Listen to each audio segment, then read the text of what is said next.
There's our first 15. You'll see that Robert Presley and Greg Sachs actually tied for that second spot. Presley got it by the bases. He had more points than did Greg Sachs, and there's our second 15 starters. And some good names back there in that second group too, Benny. There you see Earnhardt, as we mentioned earlier. He's starting back in 20th position. Rick Mast always runs good on this racetrack. And there are your 4 provisionals at the end. Derek Cope, John Andretti, Michael Waltrip, and Jeff Bodine. Who runs this racetrack as well as anyone? Jeff Bodine I'm talking about. We have in-car cameras and off-car cameras, and we have cameras everywhere for this event. Here's the foot cam that will be on Kyle Petty's car. You can be able to see him get on and off the accelerator and on and off the brake. There's the regular in-car camera for Kyle Petty. Here's the suspension cam, and we will be able to see the brake rotors glow when they heat them up during the event. We have several face cams also. There you're taking a look at Michael Waltrip as he gets set to go. And the roof cam on John Andretti's Kmart Little Caesars Pizza Ford. They're drying the track a little bit because of the showers that we had earlier in the day, and we're not quite ready for a green flag, so we'll take another break and be back with more of the Haynes 500.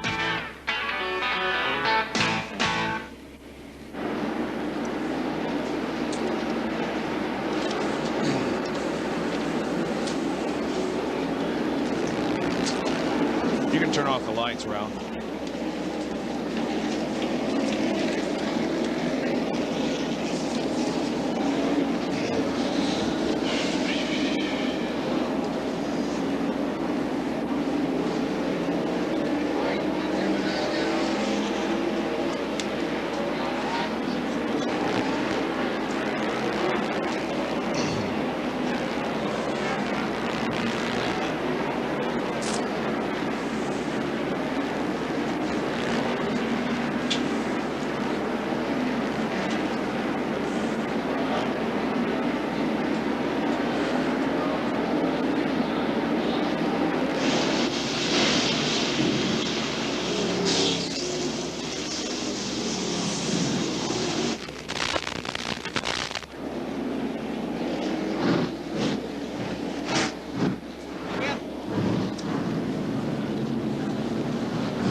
Are you going to play the Earnhardt thing, though?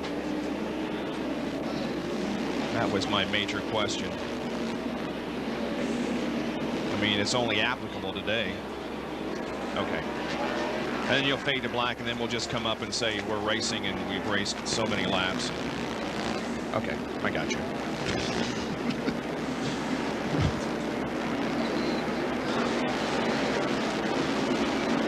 Water back there. Right.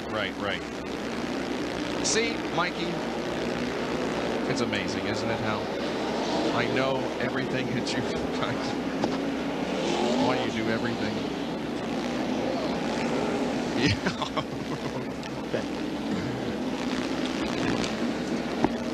Race car. Yahoo! Yahoo! Okay.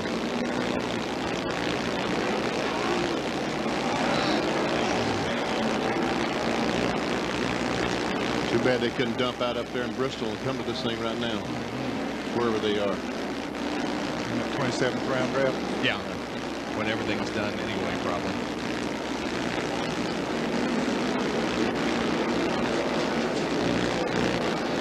I have a feeling that Labonte just pulled up there to say, we ain't ready yet.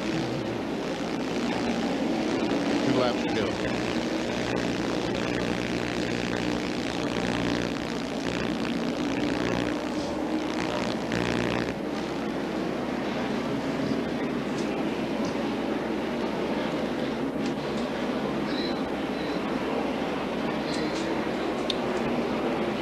I think they'll get 1 to go next time.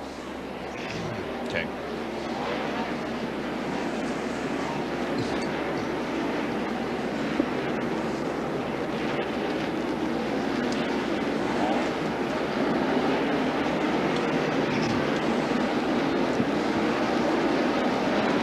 Back at Martinsville. 7 drivers and teams went home failing to qualify, including Randy LaJoy, Jeff Burton, Todd Bodine, Jimmy Spencer, Davy Jones, Chuck Mound, and Jay Hedgecock.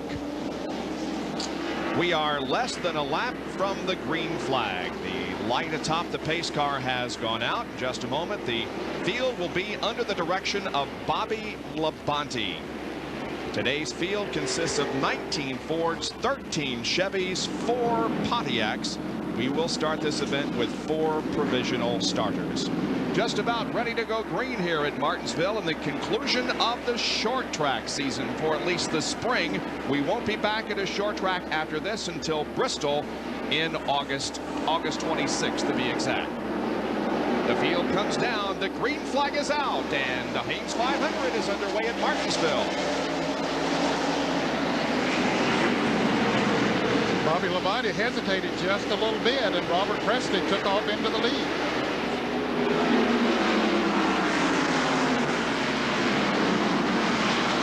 Oh, and Darrell Walker gets in the back of Labonte, and the pole sitter spins. No caution flag, and all the cars are going. And Robert Presley has just led for the first time in his NASCAR Winston Cup career, and the pole sitter Bobby Labonte is at the very tail of the field as now Darrell Waltrip chases Presley.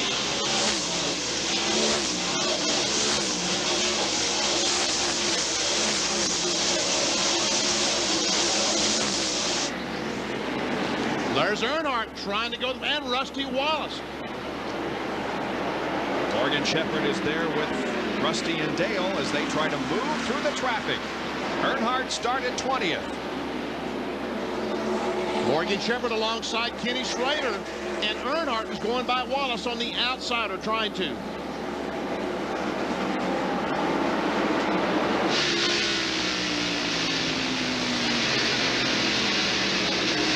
Earnhardt takes the spot.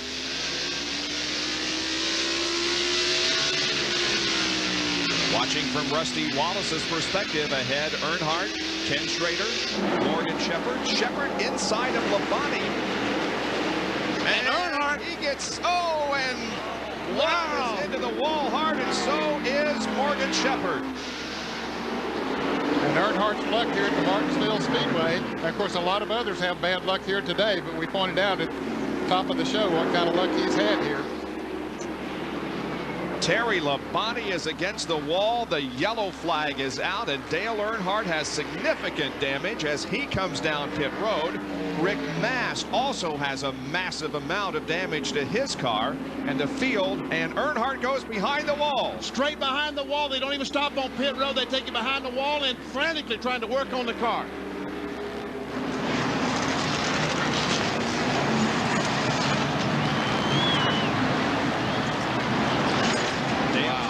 Has not had good luck at Martinsville. He has 11 DNFs at the Speedway, more than at any other facility on the tour. And not only Earnhardt, but several cars heavily damaged back there. Labonte's car still sitting back there, heavily damaged. The Kellogg Chevrolet, there it is. And we can see damage to the front and rear. Morgan Shepherd's car damaged. Derek Cope is still sitting on the racetrack. Jerry Punch has a comment. As you look at the front of the Goodwrench Chevrolet, the reason Earnhardt knew he had to come behind the wall was oil was pouring out from beneath the hood. Apparently they have ruptured the part of the oil tank. Now, Benny Parsons showed you a couple weeks ago on one of our track that's exactly what they have done to be able to keep the oil tank away from the left front of the car and put it closer as a part of the radiator. Well, that's the part that got hit today, and apparently it has ruptured part of that tank as the crew now trying to peel some of the sheet metal away. The radiator pushed in, and the oil tank apparently ruptured here on the Goodwrench Chevrolet. How about Terry Labonte? Let's check in with John Kernan. Jerry, I just talked to Gary Dehart, his crew chief. They are, as soon as they get that car into the pits, they're going to go to work on it. They have got some major repairs, is what Gary said, so they will be behind the wall for quite a while. Now let's go to the back stretch and Bill Weber. Well, this crew, the Citgo crew, heavily working on this car, which has severe damage. It starts on the right foot, goes all the way around to the rear of the car, damaged back by the fuel cell. They're trying to pull the body away from the right rear tire. In the meantime, Rick Mast's old car is being pushed alongside. It's going behind the wall back here as well. Both these teams have sustained significant damage and will be back here for some time. Trying to pull the sheet metal away from the tires. There's Rick Mast going behind the wall to get repairs as Labonte's car is taken off the racetrack on a wrecker. Here is the replay. There we see the cars went in 3 abreast. Earnhardt on the outside of Labonte. Labonte comes up and touches the 21 in the back. Gets Morgan sideways. When he corrects it, he comes back up and forces the 5 car up in the wall, high off the ground. Earnhardt in the back of him. And there we see the 4 car. Sterling Marlin also involved. He hit the 1 car of Rick Mast, and then Derek Cope back behind there got involved in it as well. And Lake Speed also in the action. There we see Morgan go across, hit the 5 car, and bow! Heavy contact with the wall on the Kellogg Chevrolet. That's Lake Speed in the car number 9 going sideways, and then Derek Cope and in the car number 12, and Dick Trickle in car number 15 coming in there. And from the Family Channel blimp. See Earnhardt trying to go up on the outside of Terry Labonte. Labonte, as Benny mentioned, clips Morgan Shepherd, gets him sideways, then he comes back out into Labonte. Labonte's car goes up on top of Shepherd's car. Earnhardt back there, nowhere to go, and then, in fact, nobody had anywhere to go because the track was blocked. Here's the in-car from John Andretti. They're right there in front of you, right here in front of you, right here in front of you. Big crash now, right down there in front. There you go. There you go. Good job. Good job. Boy, that was a good job. That was a great job. Yeah. I thought he had the 4 car head on. Not so with the 3 car. It's behind the wall. Bill Weber is with Morgan Shepherd. Well, Morgan, very tough out there. A wild incident. You're involved with several other cars. Tell us what happened from your point of view. Well, I really don't know what was going on. I passed Terry going down the front straightaway. We didn't touch or anything. Went through turn 1, and he runs in the back of me, and I would have been okay, but he never would back out. He just kept pushing me and pushed me till he pushed me, turned me straight in the wall, and luckily he got caught up in it too. But, you know, what a shame. You guys look like you had a good car. You had been pretty quick. A lot of damage here. Your crew try and get you back out. The Citgo Thunderbirds tore up pretty bad. Okay, that's Morgan Shepherd. Not very happy here very early. Well, the Wood brothers just this weekend had an open house, announced they're building new shops and a new museum of their shops near Stewart, Virginia. But boy, they're hard at work now trying to get Morgan back in the race after he was involved in that incident. Here's John with Terry Labonte. Terry Labonte walking toward his cars. They're pulling it down to the truck. Terry, a mess out there. I guess the only way to describe it. Yeah, it really was. It was my fault. We came off the corner there, and Morgan's car got a little out of shape, and I guess he got out of the throttle a little bit, and I got into the back of him and turned him. It's my fault. All right, as you can see, Terry, very disappointed as we look at the car. They've got a lot of work to do. Not only sheet metal, but suspension damage in the front end, too. More replays for you. Let's go to more Michael Waltrip's in-car camera and listen.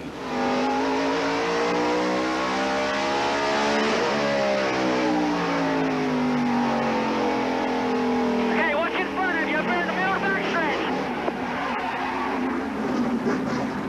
All right, you got it, buddy. You're all right.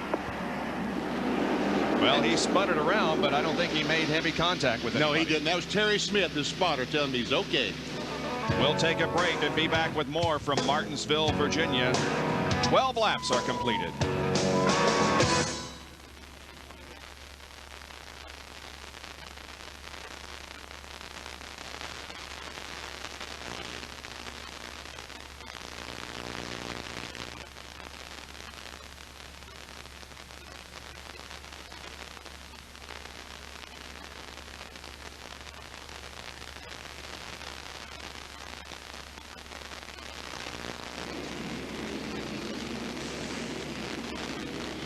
Trickle got some pretty good damage at 15 car, doesn't he? Yeah.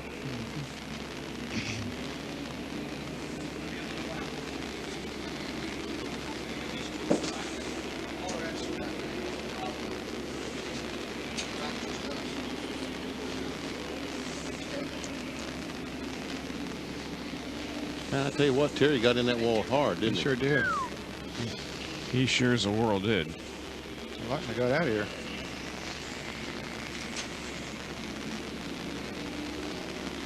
I admire a guy that steps up and said, I made a mistake. Yeah, I do too. Yes, sir.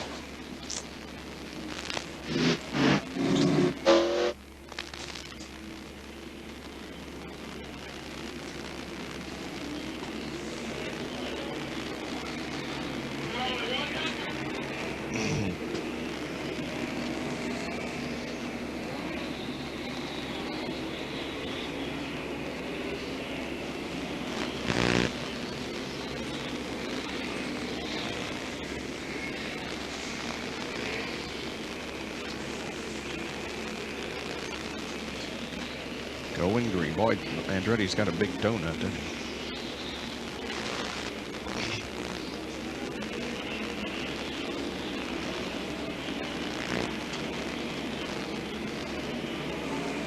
Okay.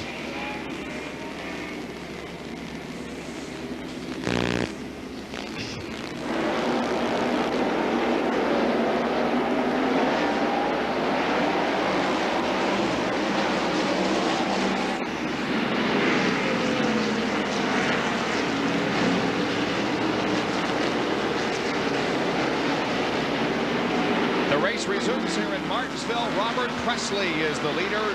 Darrell Waltrip running second. Greg Sachs is third. Then Mark Martin and Kyle Petty.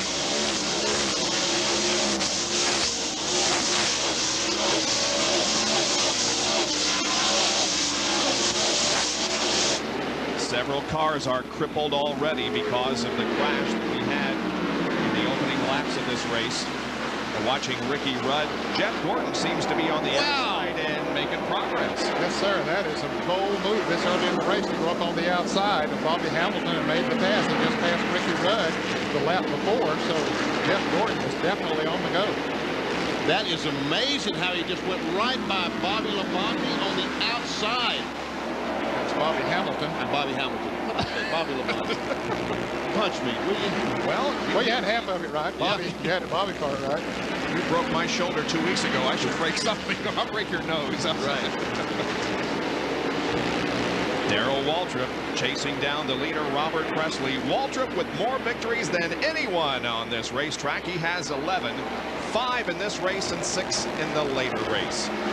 Kyle Petty now sees Jeff Gordon in his rearview mirror.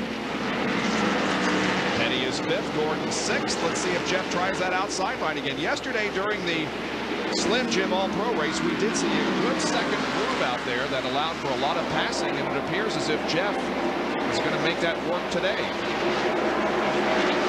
There probably is as good a second groove on this racetrack, Bob, as there is on any short track that they run on. And that's a little surprising when you consider that the turns are relatively flat. Yeah. Banking is just 12 degrees. But I guess the cement they have in the turns here has worked out well in that respect.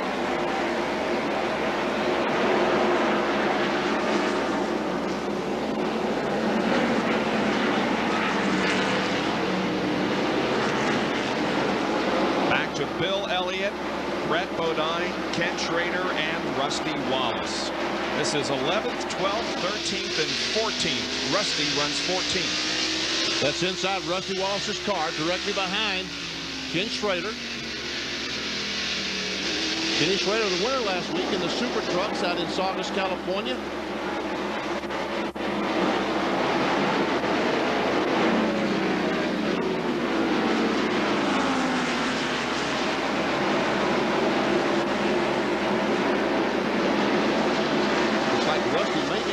Quicker right now than Schrader, but just a little bit quicker and getting by 2 different things. Yeah, you got to be a good bit quicker on this racetrack. And Dale Earnhardt's GM Goodwrench Chevrolet has moved from behind the wall, and he rejoins the race.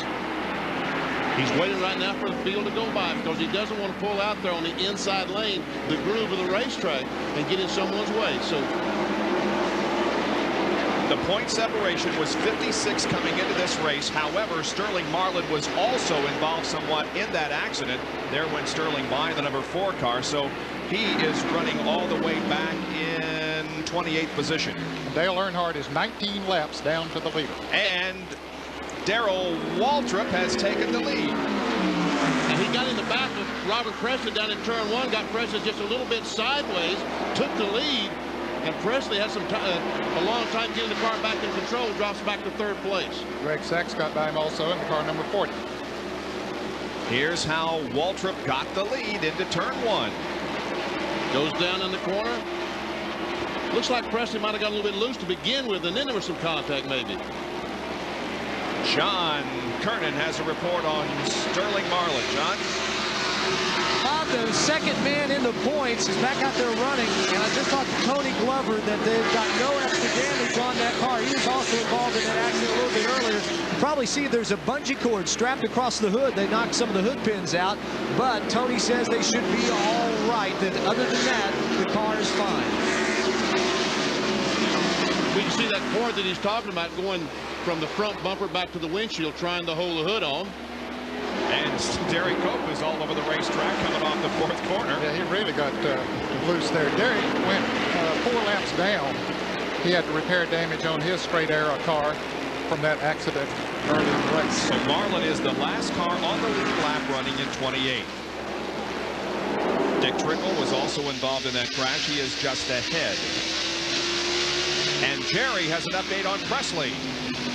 A moment ago, Robert Presley radioed his brother Charlie Presley, the crew chief. He said, I don't know what happened, so the car just jumped out from under me like I hit a patch of oil or something on the racetrack. And I don't think the car got loose, and it just slipped abruptly without any warning at all. But the car's going to be running okay right now. Mark Martin, however, is catching up with him. And here is Jeff Gordon once again using that upper groove to try to pass Kyle Petty. That's a tough task, but he gets a good grip that time off the corner. But Kyle goes in the corner a little bit stronger than does the 24 car. This is the battle for 5th position. I think Jeff might have him. Well, good right on in there again.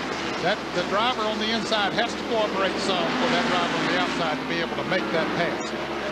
Because if Kyle wanted to really run it on in there hard, he could. But he's giving him the racing room out there that he needs. Kyle doing a great job of trying to keep Jeff behind him, but now Gordon does go into 5th position. By the way, Dale Earnhardt lost 20 laps. He is 20 laps down. He lost 19 for repairs and has been passed by the leader, Darrell Waltrip. Darrell Waltrip has just taken off. He has left once he got into the lead. Here's Rusty going to the inside, getting up on the curb, trying to take the spot away from Schrader. There's about a 6-inch curve on the inside of the corners here at Martinsville, and you saw Rusty Wallace put that left front on that curve, the car jump up in the air. Sometimes it will knock the front end out of alignment doing that. It definitely can knock the toe end off. Morgan Shepherd about ready to come back out into the battle. Morgan's going to be about 30 laps behind. And Robert Presley goes on the inside of Sachs, trying to take spot away, and here comes 24 up on the outside. There's Jeff Gordon on the outside of Mark Martin and takes that spot away. Boy, he has got a car that's working up there and taking advantage of every situation that comes along. Look at he drives right up there on the outside of him. He's trying to take 3rd away from Robert Presley. Greg Sachs is 2nd, Presley 3rd. Here comes Gordon. He may pass both of them here in the corner. Wow. That is impressive. And Jeff Gordon has taken over the 2nd spot. Morgan Shepherd made a lap, came back in. We're inside Kyle Petty's car now. He is behind. Looks like he and the 6 car got together down there. Maybe I was wrong. Sometimes the cameras can be deceiving. Well, they run close here, like I said. You see Mark up on the outside of Preston now, trying to go by on the outside. The 24, Jeff Gordon showed them they could do it, so they're trying it. Now Preston said, well, I think I'll try it on the outside. Yeah, I think maybe the handle's gone away a little bit on Greg Sachs' car, so he's slowing down going into the corner, so that gives him the opportunity to jump up there on the outside. Presley to 3rd, Martin to 4th, Sachs back to 5th. Bobby Hamilton moves alongside, or tries to move alongside of Bobby Hamilton, or rather Greg Sachs. Now we see Rusty Wallace and Ken Schrader continuing to battle side by side. And Rusty finally is able to get by Schrader. That's for 12th position.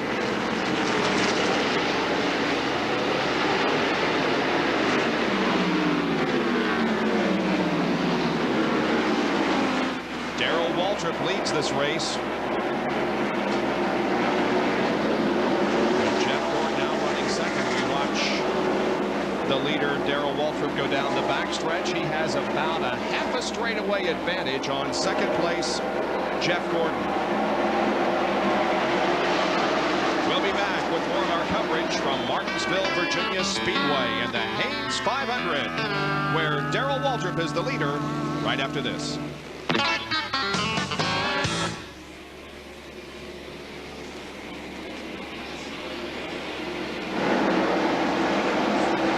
Looks like the brakes are going away in the 40 car.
Welcome back to ESPN Speed World coverage of the Haynes 500 from Martinsville. Darrell Waltrip, who has won 11 times, taken 8 poles, has finished in the top 5 26 times out of 40 races here at Martinsville, is the leader, and there is second place, Jeff Gordon. And there is the interval between the two. Gordon has closed in a little bit, but Darrell is doing a good job of staying out there ahead. John Andretti off the pace. He's been in for a pit stop and is running very slowly. Looks like the brakes are going on the 37 car. There's some smoke. There we see on the top of the 37 car. There is some smoke in the right front section of the car, and he's going behind the wall. This is Mark Martin's suspension cams. Look at the heat generated by the brakes. That is the brake rotor, the red. You see it's the brake rotor. As he goes in the corner, applies the brake, it just turns it cherry red. And folks, we have just run 50 laps. That's just 1/10 of this race. That's right. It's amazing how much the sidewall of that tire flops around. Look at the sidewall of that tire, how far it pulls away from the wheel. See down the straightaway? As goes in against the wheel. Now when he goes to the corner, watch this sidewall of the tire go in. Wow. That is amazing. It's amazing how much that tire is working. Ted Musgrave and Kenny Wallace are battling for 13th position. Ted Musgrave, the Family Channel car, in practice here Friday morning, everyone thought was going to win the pole. He was about a 10th of a second faster than anyone. He went out qualified, ended up 32nd. That just shows you how close they are. Only 2600ths of a second separating first and 32nd.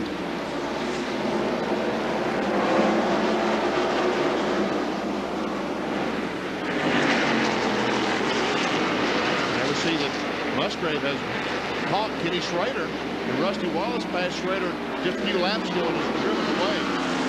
Rusty Wallace has caught Ricky Rudd. Rudd is running in the 8th position. There comes Musgrave on the inside of Schrader. Here's a Napa field summary where the cars were running last lap. You can see Rusty has moved up to 9th.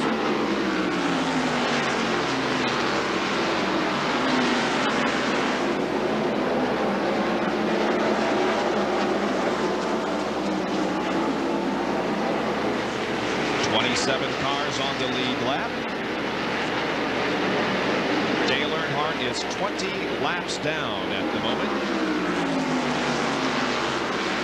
The only car officially out of the race is Terry Labonte, who went into the backstretch wall very hard in the early crash. Schrader and Musgrave still having a battle out there. And Musgrave finally is able to get by Schrader. But here comes Kenny Wallace. And Schrader moves over, blocks the spot, and says, look, you guys want to pass? Go the other way. Brett Bodine is going to try it up high. And the 7 cars in trouble. Yes, he is. Jeff Bodine slowed down the back straightaway as goes behind the wall. And here's a battle that Dale Jarrett and Kyle Petty. Kyle's car has been awfully loose coming off of the corners. He broke loose. He beat Jarrett that time, but his car has been very, very loose coming off the turns. This is the battle for 6th position. Jarrett to the inside of Kyle. They go down the backstretch, wheel to wheel and door handle to door handle. And they remain that way into the corner. Rusty Wallace is right behind them. He has come all the way up and caught them. And as Kyle Petty came off that second corner last time, you can see exactly what Ned Jarrett was talking about as his car slipped in the back end, and Jarrett can't make the pass. No, he couldn't get the traction down on the inside that he needed. Now Kyle's moved up the racetrack. He might have found himself something up there. He said, hey, I held him off up here. Maybe I ought to run up here in this position. And Rusty's going to try to figure him a way to get around both of them. Right with Rusty Wallace.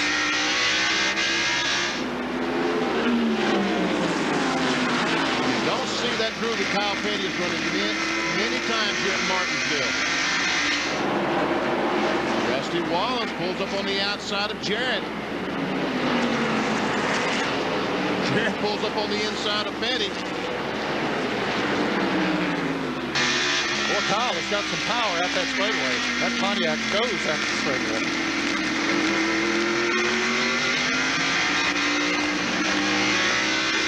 Rusty had to get off the throttle. Well, you see him throw up his hand to Ricky Rudd and say, look, don't come on here. I'm going to back off a little bit. Let these guys go at it. Yeah. See what's going to happen here. Now Jarrett with another attempt into the 3rd turn. Maybe he may have it this time. Yes, he does. He had to work for that position, didn't he? Sure did. Jarrett moves to 6th, Petty 7th. Here comes Rusty Wallace and then Ricky Rudd. And we're told that Jeff Bodine did lose an engine in the inside battery Ford. And the bad luck for Jeff Bodine continues, and you can see that they have a little bit of a flame at the right rear of that car. That's where the gear is. Looks like he lost a gear in that car. Rusty has passed Kyle. Now Ricky Rudd will try to. The 9-car breaks of Lake Speed is a lap down in 27. He's running good. He's running very good. And Bill Elliott and Brett Bodine are having a race for 14th. Bill Elliott racing the car he drove for 3 years. 11 car, Junior Johnson and Associates. Of course, now with his own team. Jeremy Mayfield is also involved in this little tussle. Jeremy Mayfield has a new crew chief this week. Tony Furr has left the Joe Nemechek team, gone to work with Gil Yarborough Motorsports, and Jeremy Mayfield tells me he is just delighted to have Tony over there.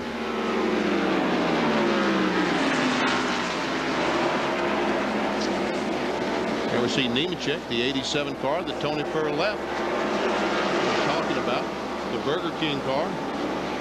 And guys, Darrell Waltrip was just about to put a lap on the pole sitter. Of course, Bobby Labonte got spun out early there and just had bad track position, but now about to go a lap down. Labonte is 24th and is now a lap down to the field. The next car that will go a lap down is Steve Grissom there in car number 29. We'll be back with more from the Haynes 500. In just a moment, Darrell Waltrip leads Jeff Gordon and Mark Martin.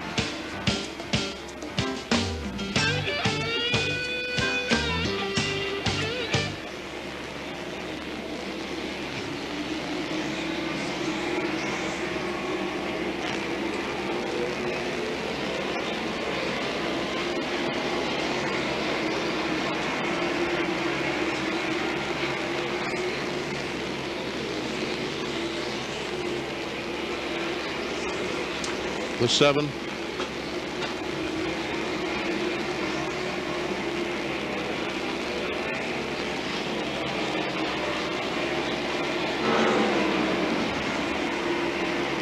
All right.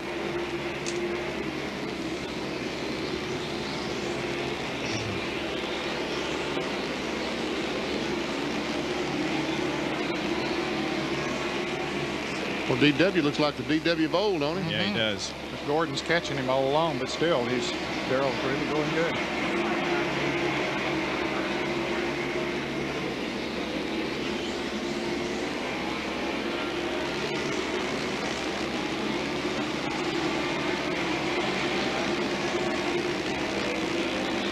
Ooh.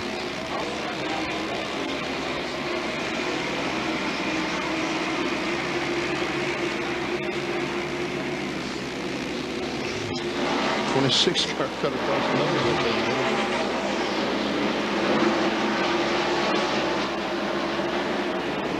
Yeah, this time he's going to be spun out. DW's got some oomph under the hood. I'm telling you.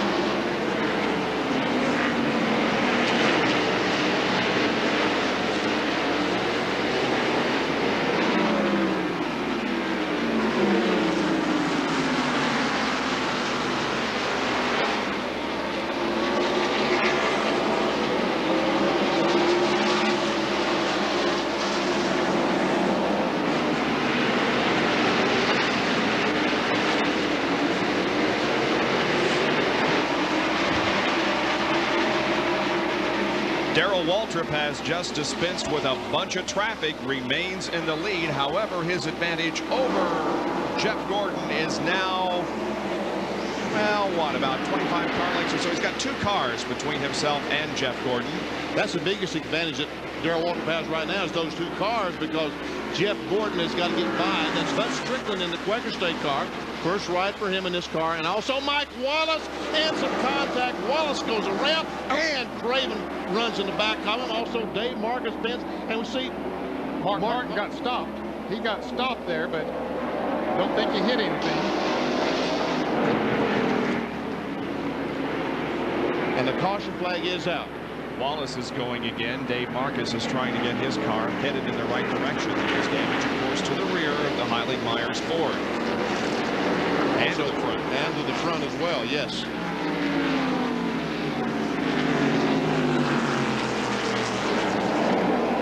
Let's take a look at it again. Bud Strickland once again in the 26 car just makes contact with the 90 car. Around goes Mike Wallace. Jeff Gordon to the outside. Here comes Craven along. He hits the 90, knocks off the rear bumper, and Martin just nits it. He just stopped. I guess Greg Sachs probably stopped as well. And we see Dave Marcus spun out over there. I don't think he hit anything, though. Okay, the leaders will be coming into the pits. Darrell Waltrip and Jeff Gordon are in. Here comes Bobby Hamilton, Mark Martin, Rusty Wallace, Robert Presley, Dale Jarrett, Ricky Rudd, Kyle Petty, and the others who are on the lead lap. Work being done on the right side now. The Western Auto Chevrolet.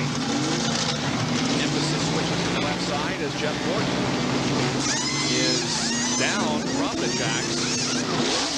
He's moving. Let's see if Darrell Waltrip's going to beat him out. Just by a little bit. Rusty is finished with his pit stop. He's moving. So is Jarrett. So the caution flies once again over Martinsville Speedway. And we'll have more of our coverage of the Haynes 500 in a moment.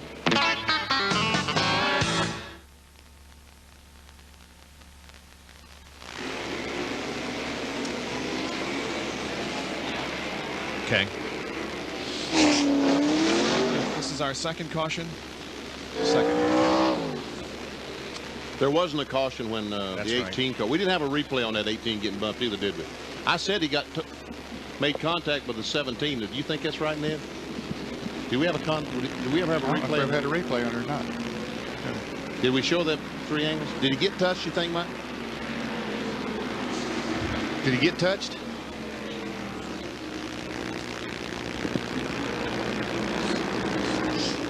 I wasn't looking at it, Vinny, so I don't know.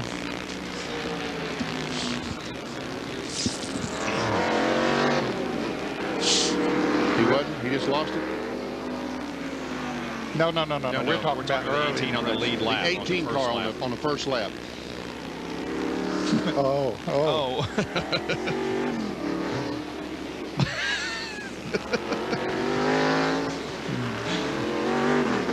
Did we ever show a replay of that?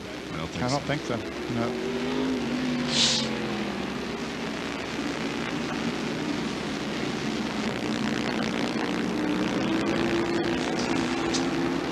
I said there was contact between the 17 and 18. I just wonder if that was correct. Well, Ted Musgrave made a good pit stop on the backstretch. I'm at 5th place. Yeah, didn't he? Wow, he beat Rusty's bunch out.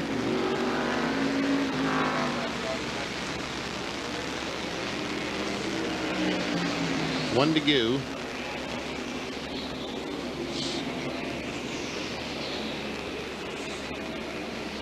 Okay.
We now welcome you live to Martinsville Speedway in Virginia, where the Haynes 500 is less than 100 laps old. 90 laps have been completed.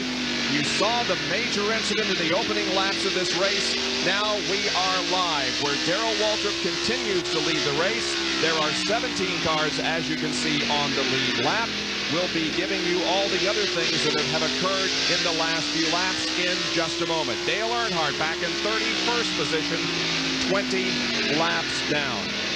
You saw Bobby Labonte there a lap down. He was our pole sitter here in the Interstate Battery car. Here we are on the first lap. And it looked like that Darrell Waltrip in the 17 might have made just slight contact with the 18. Around goes Bobby Labonte. But he's able to get the car going again. No caution flag. And we had another incident not too long ago. Hut Strickland and Mike Wallace. They get together, touch just a little bit. Wallace spins around, and then here comes the field. 41 car gets by. Greg Sachs goes up there and stops. Mark Martin comes up there and stops, but it did bring out the caution. Dave Marcus spun around as well. There have only been 2 cautions. That incident there on the first lap with Bobby Labonte, the spin did not cause a caution. You have seen the 2 causes of the cautions that we have had here today. Now let's update some people. Dr. Jerry Punch first. Bob, when we began today, this was a manicured nose of a Chevrolet Monte Carlo. Doesn't look very manicured right now. Earnhardt's front grille all shoved in. And what caused the problem? Well, we removed some of the headlight covers, part of the composite front end, which still says Monte Carlo. Behind that, some of the wire mesh and some of the sheet metal. And we finally get down to this baby right here. That's the oil cooler. That was what was shoved up beneath the radiator and ruptured, and that's what cost him some 20 laps in the pits. He is now in 31st position with a new oil cooler and, of course, some damage on the front end. Back upstairs. He is 20 laps down. Dale Earnhardt in 31st position. Rick Mast is also out of the race. At least he is pulled behind the wall. Bill Weber, what's the problem there? Well, Rick Mast is climbing back into the Skull Ford. He was involved in that early incident we saw. He's climbing back into his car, but he's many, many laps down.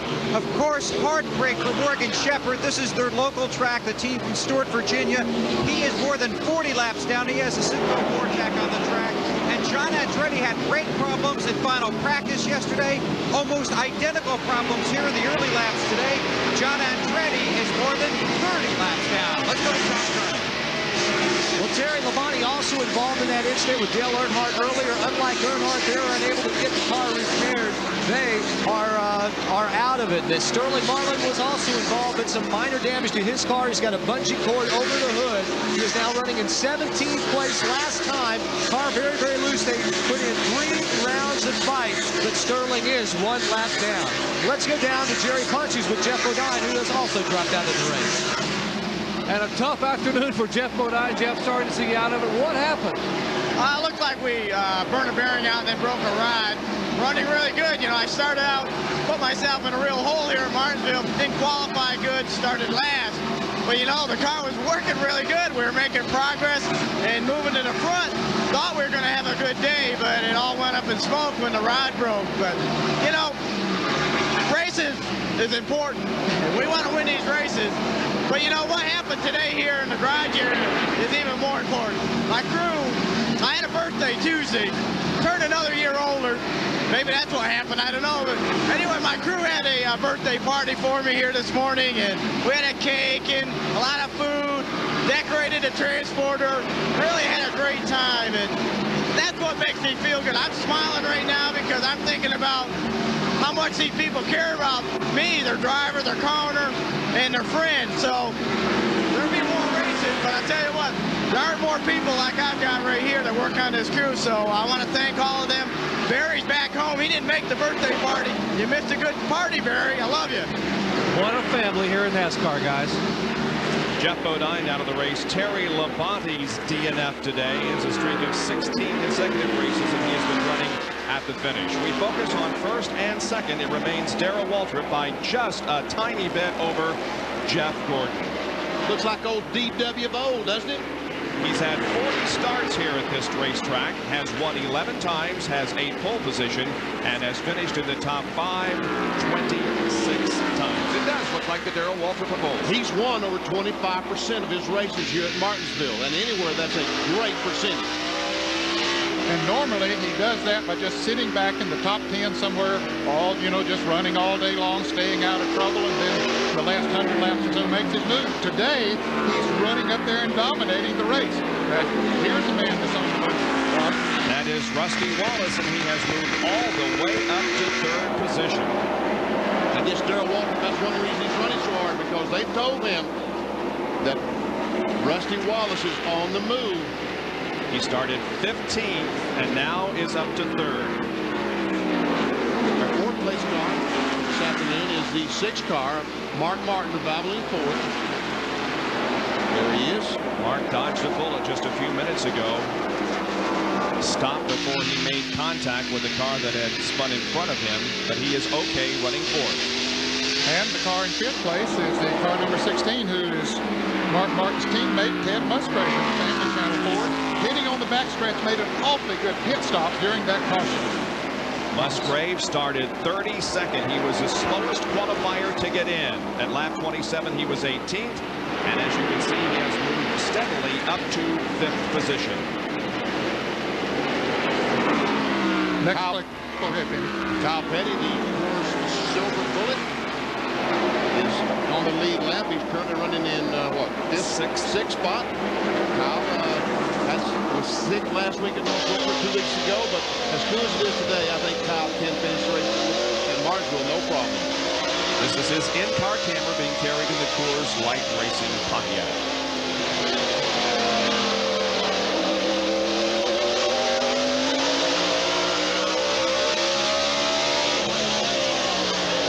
Notice the tack over there on the far left, the RPMs.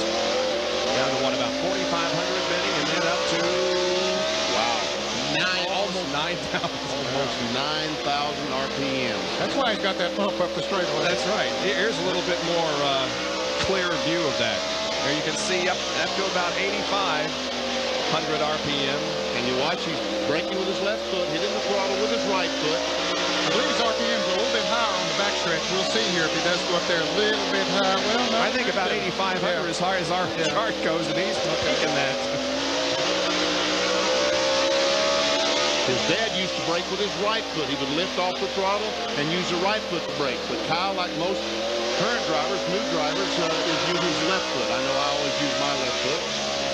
Did you really? Not saying I'm young or anything, but I always. For sure.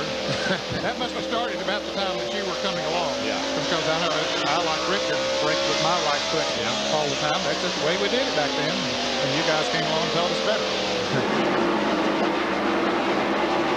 Here is Robert Presley running behind Ken Schrader. Presley started the race in 2nd position and led the opening laps. This is for 10th position. Schrader 10th spot.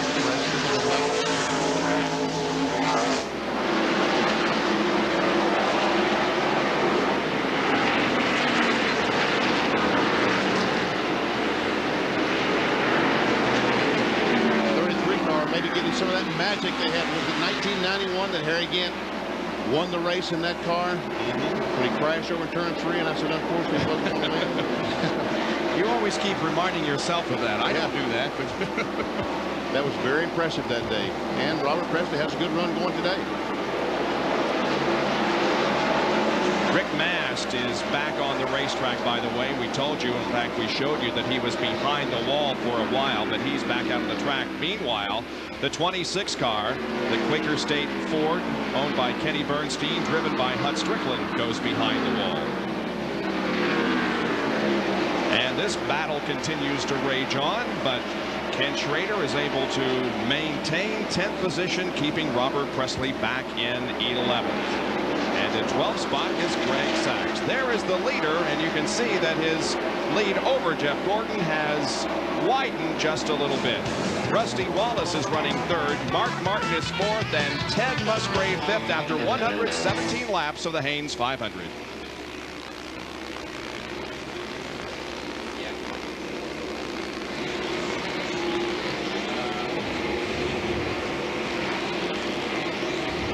Boy, Rusty is coming on. Don't give credit to us. You're the one that I said Rusty is coming on. Let's see.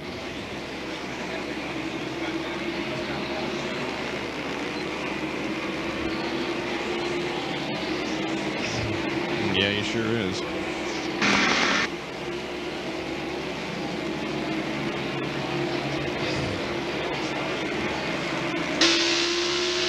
Sorry there, Bob. So that's okay. I'd rather stand, but I want to get down here and read this.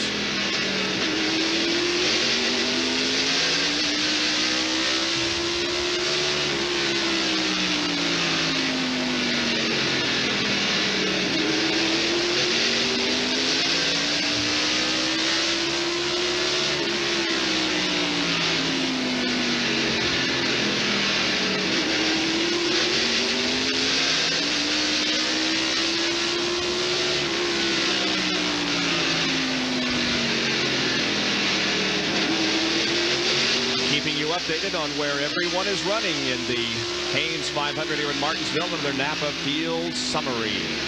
We're riding on top of Mark Martin's car as he runs in 4th position. Ahead is Sterling Marlin, who is a lap down in 16th, as you see. Now 17th, sorry. 15 cars are on the lead lap.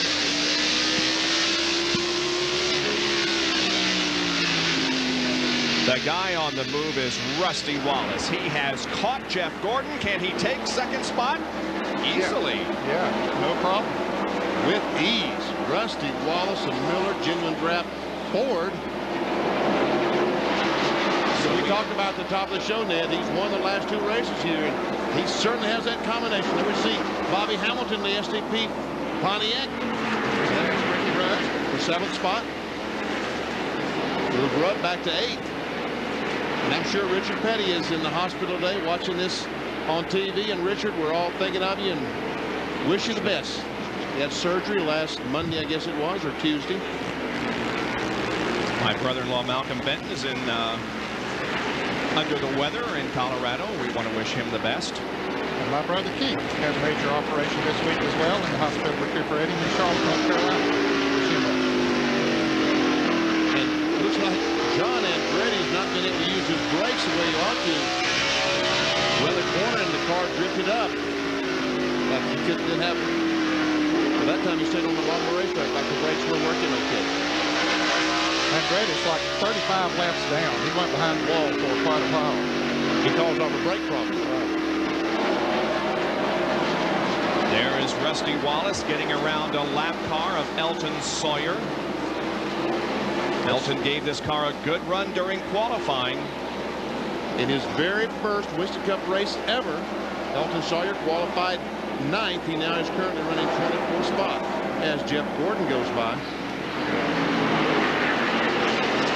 Jeff Gordon going to the outside now of Morgan Shepherd, involved in that early lap crash that you saw.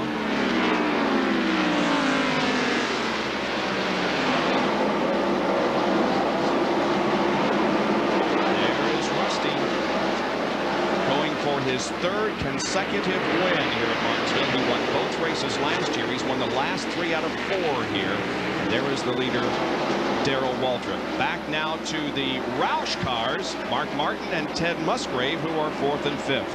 And Ted Musgrave has caught Mark Martin. And a spin involving Mike Wallace and Michael Waltrip. The caution is out for the 3rd time today. Waltrip comes down pit road, however, does not stop. Keeps right on going. And the pace car will pick up the field for the 3rd time. And Michael Waltrip did beat his brother Darrell back to the line, stayed safe, going a lap down, another lap down. Right, he's already 1 lap down. Darrell Waltrip had led only 2 laps this year prior to today, and he has led 105 of the first 130. The 24 car, Jeff Gordon, currently in 3rd spot, has led every race this year. And the leaders come in for pit stops, all except Ted Musgrave. He chose not to come. No, he's pitting on the backstretch. Okay, here's John Curtin. Rusty Wallace is in a 4-tire change. They're going to take a round to find out as Todd Jarrett makes the move in that right rear. Right side's already on the left side. Let's go down to Jerry Punch. They have no planned chassis adjustments at all in the Western Auto Chevrolet. Right side tires already going on. Left side tires going on. As Rusty is now 17.9 and here is Darrell Waltrip down 19 even as they will head back to turn 1 and 22.7 for the car number 24 of Jeff Gordon. So and there's no right rear on Ricky Rudd's car. Yeah, a tough break for him. I don't know what happened there, but somebody didn't get the wheel back on. They had a miscommunication of some sort. Tough break for Ricky Rudd. And we can see they have to lift the car up to get the jack under it, and he will go a lap down. Rudd is a lap down now. Ricky Rudd was running in 8th position, but now because of the mix-up on pit road goes a lap down. Under our 3rd caution here at Martinsville.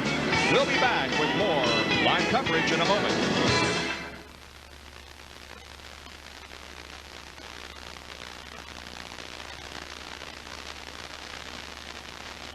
Can't say live now, can I? Yeah. We are live and in color.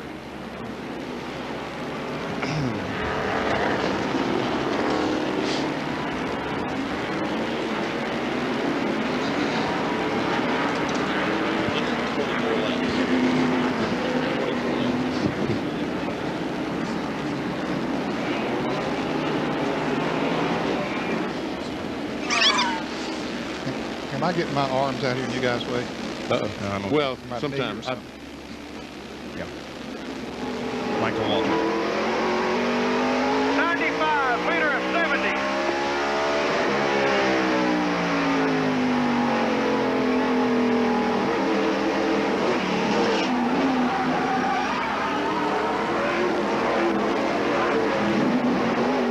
Okay, caution's out. Caution's out. 2 seconds, watch your leader's coming right behind you there, right behind you. Doing pretty Hey, fast leader's down right pit behind road, you. though. Your brother. Seems like he broke the speed limit. Good job. Okay. The penalties go to the rear of the longest line.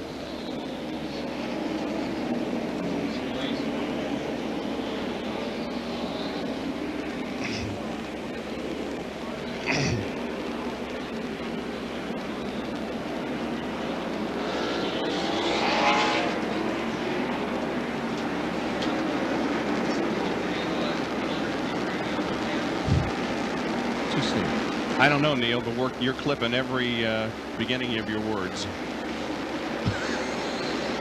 Thank you.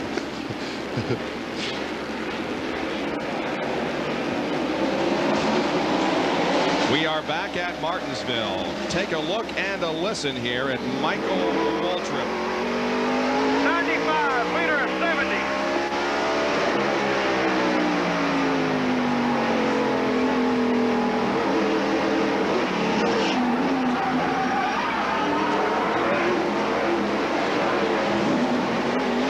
Okay, caution's out. Caution's out. 2 seconds, watch your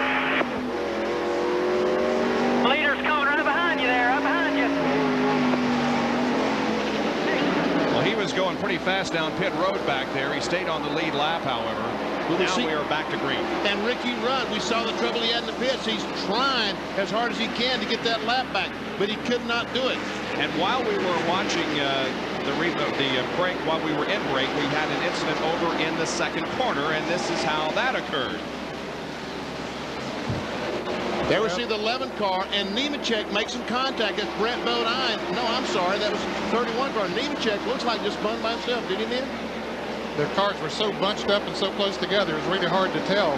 Maybe there was some beating and banging back there in that area. Now we focus on live action, and Rusty Wallace is about to take the lead from Darrell Waltrip. And he does it. Rusty Wallace has led the Haynes 500.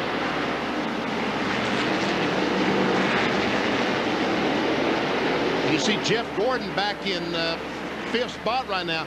Had a little bit of a slow pit stop, about 2 or 3 seconds slow, and it cost him about 3 spots. 2 spots. Once again, Ted Musgrave hitting on the backstretch had another great pit stop. He's in 4th position.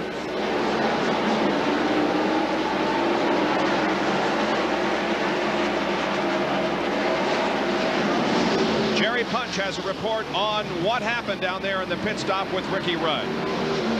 You saw Ricky Rudd's right rear tire come off when he tried to leave the pit. The problem was, once again, a lug nut stuck inside the socket on the right rear air gun. Now, Keith Colesbeck, who changed the right rear tire, took the 5th lug nut off, and so this is the one that got stuck. He couldn't put any back on. He ran around the car to get another lug wrench, and by that time, they had dropped the jack, and Ricky was starting to leave with no right rear tire. That cost him a lap.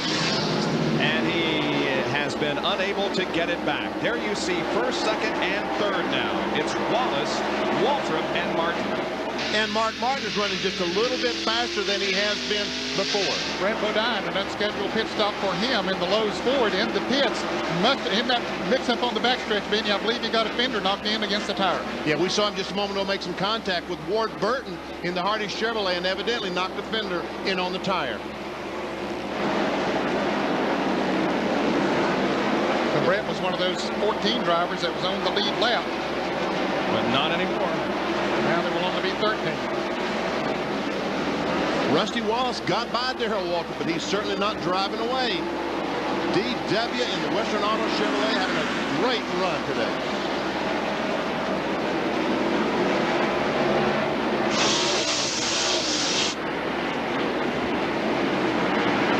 Wallace's last 5 finishes here at Martinsville. 3 wins, 2 seconds, and we see some, I'm not even going to say it, on the front glass of our booth.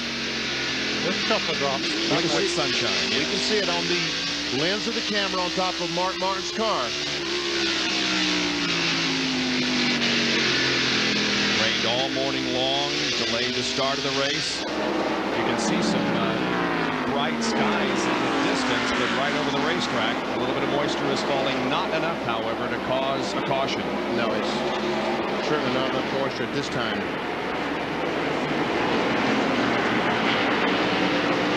Never see Earnhardt in front of Rusty Wallace. About to go one more lap down. Right now, Earnhardt is 21 laps down in 30th spot.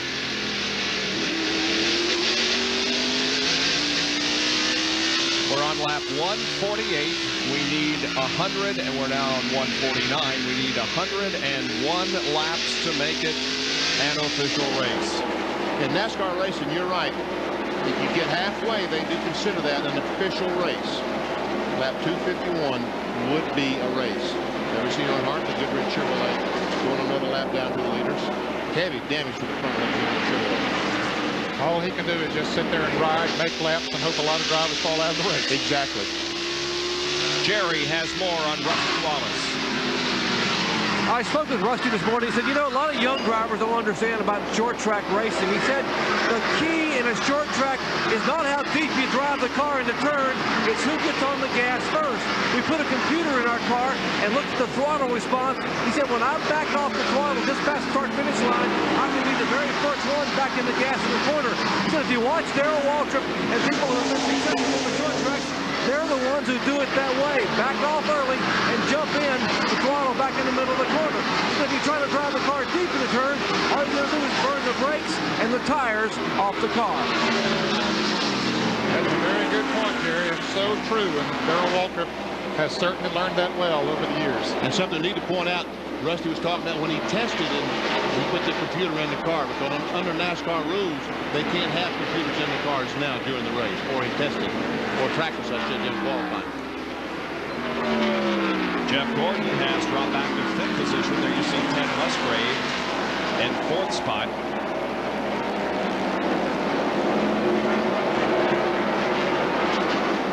Now Gordon has caught up to Musgrave, who isn't too far behind the 3rd place car, Mark Martin.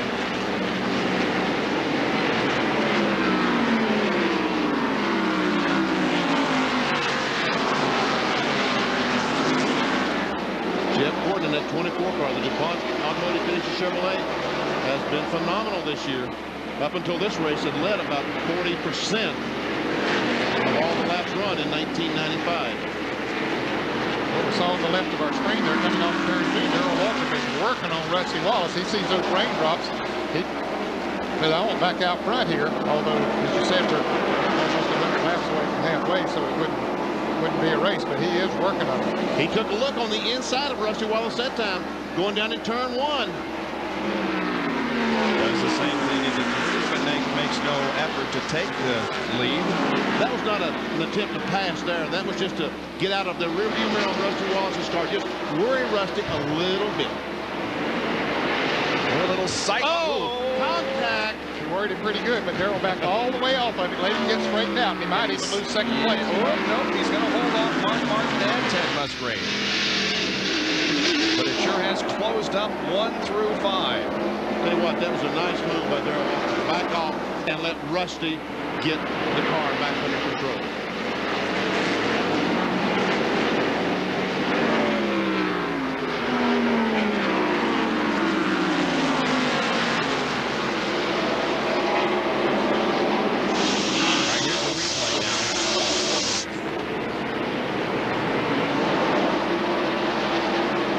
There there you see Darrell runs up, taps him just a little bit. That's a critical point in the turn.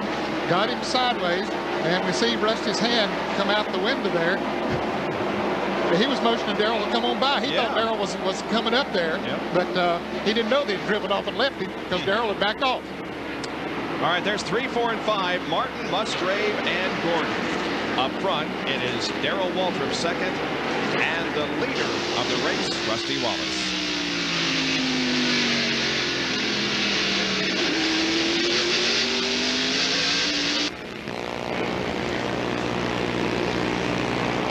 Going to be racing much longer, I guarantee you that.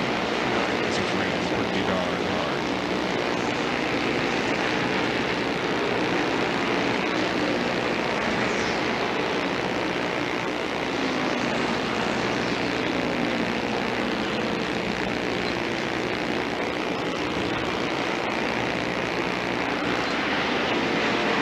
Say what, old DW got him a ride today. He sure has.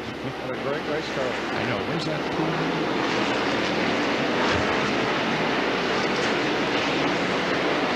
A pop and a shop, huh? Okay.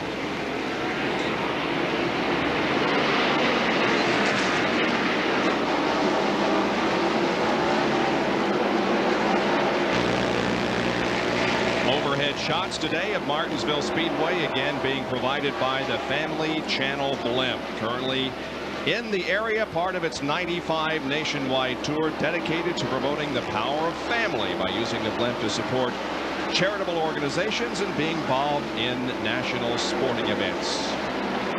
Well, Shop Top is coming up at the end of our telecast here from Martinsville this afternoon, and it will be featuring Dale Earnhardt. Your opportunity to buy some souvenirs and to hear the latest from the Richard Childress shops.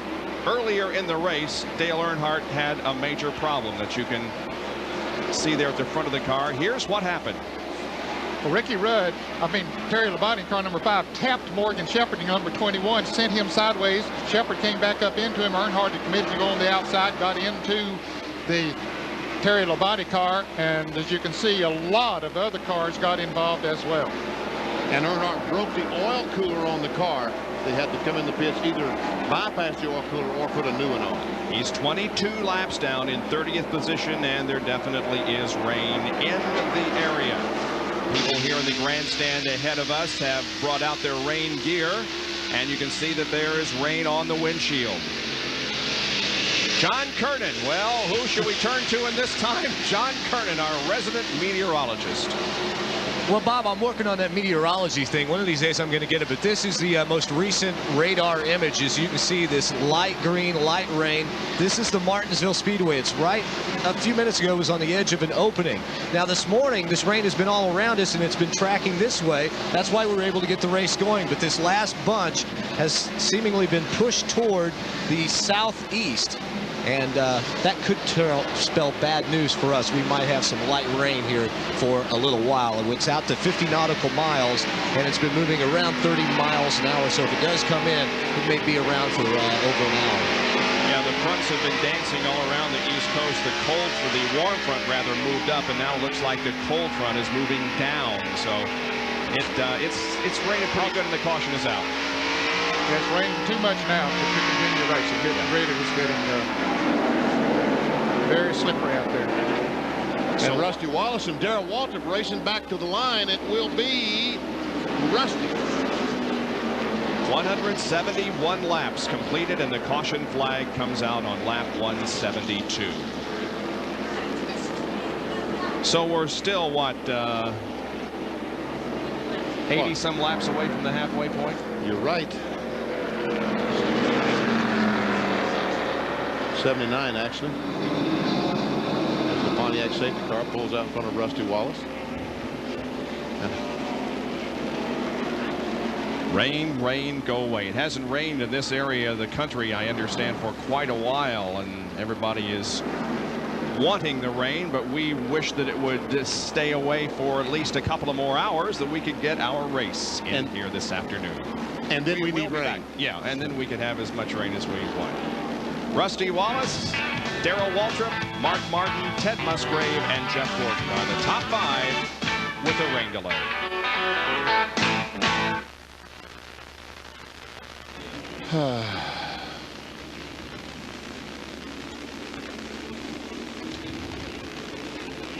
Okay.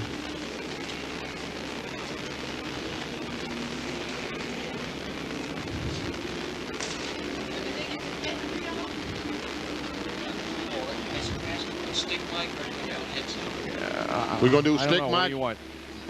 Give me my glasses out of my coat. My other We're going to glasses. stick mics or headsets?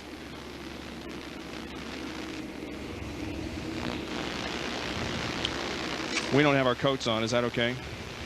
I don't have my tie done.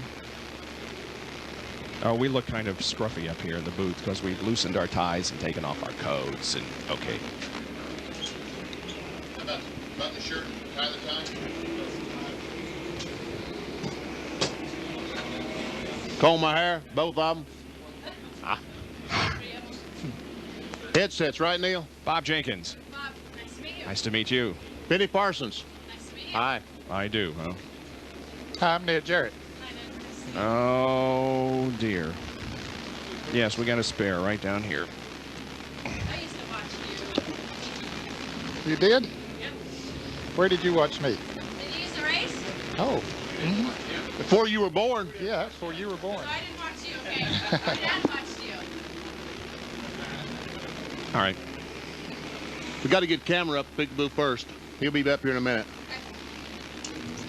He'll have a hard time doing it because everybody's leaving. He's sure he's going the wrong way on a one-way street. He was the one I watched. Yeah, right. You may have watched Benny. 15 seconds. All right. What are we doing?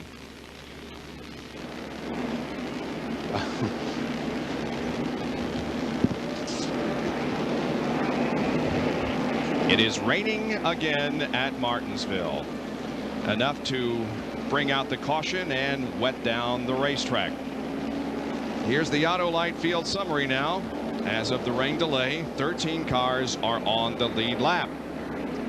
But the pole sitter Bobby Labonte is not. He's in 15th position, a lap down. And you can see the rain hitting the lens of our camera. Kenny Wallace had an unscheduled pit stop for a flat tire. That's one of the reasons he's a couple of laps down. And Earnhardt 22 laps down in 30th spot. Jeff Bodine and Terry Labonte, the 2 cars that are out of the race. They brought the jet dryer out, but they're not making a whole lot of progress because it is raining quite hard. It has turned the track at dark gray, which means it's pretty wet. Well, they're keeping the cars out on the track, circling the track, because the heat and the air often will have a drying effect. How long they'll continue to do that will depend on how hard it rains. And you see the crews that put tarps on their pits. There we see the raindrops in the puddles. Not a real heavy downpour, but again enough to bring things to a halt with 324 laps to go. And they're trying to keep their pit area just as dry as they can, so if they go back green flag racing and the car makes a pit stop, they'll be able to get traction when they drop the jack.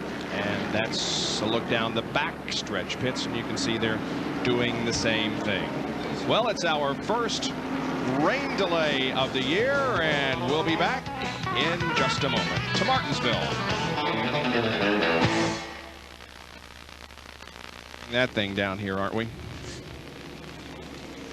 Pass me that chair, we get him set up. Where are you from, young lady? By the way, Ralph made it. Where are you from? Sun Valley, Idaho. Sun Valley, Idaho. It's downhill. That's downhill. Okay. And 5, 6 Okay.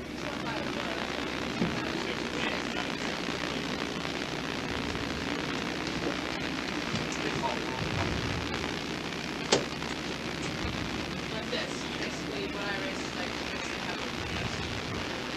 this. Expecting 4 people to stand on this? Boy, there's no way we can get everybody in the shot, Neil. We don't have enough casing to stand on. Car 11. Look at the monitor, I'm up. Okay, he's here. What? We need to behave today. Need all the her friends. 5th consecutive World Cup championship. Is it Peekaboo? Uh-huh.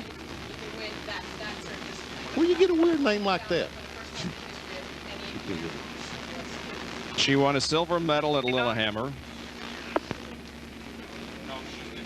Uh-huh. Who named you Peekaboo? My mom and dad. It's an Indian name, means shining waters, and it comes from a town just south of where I live. Yes. Yeah.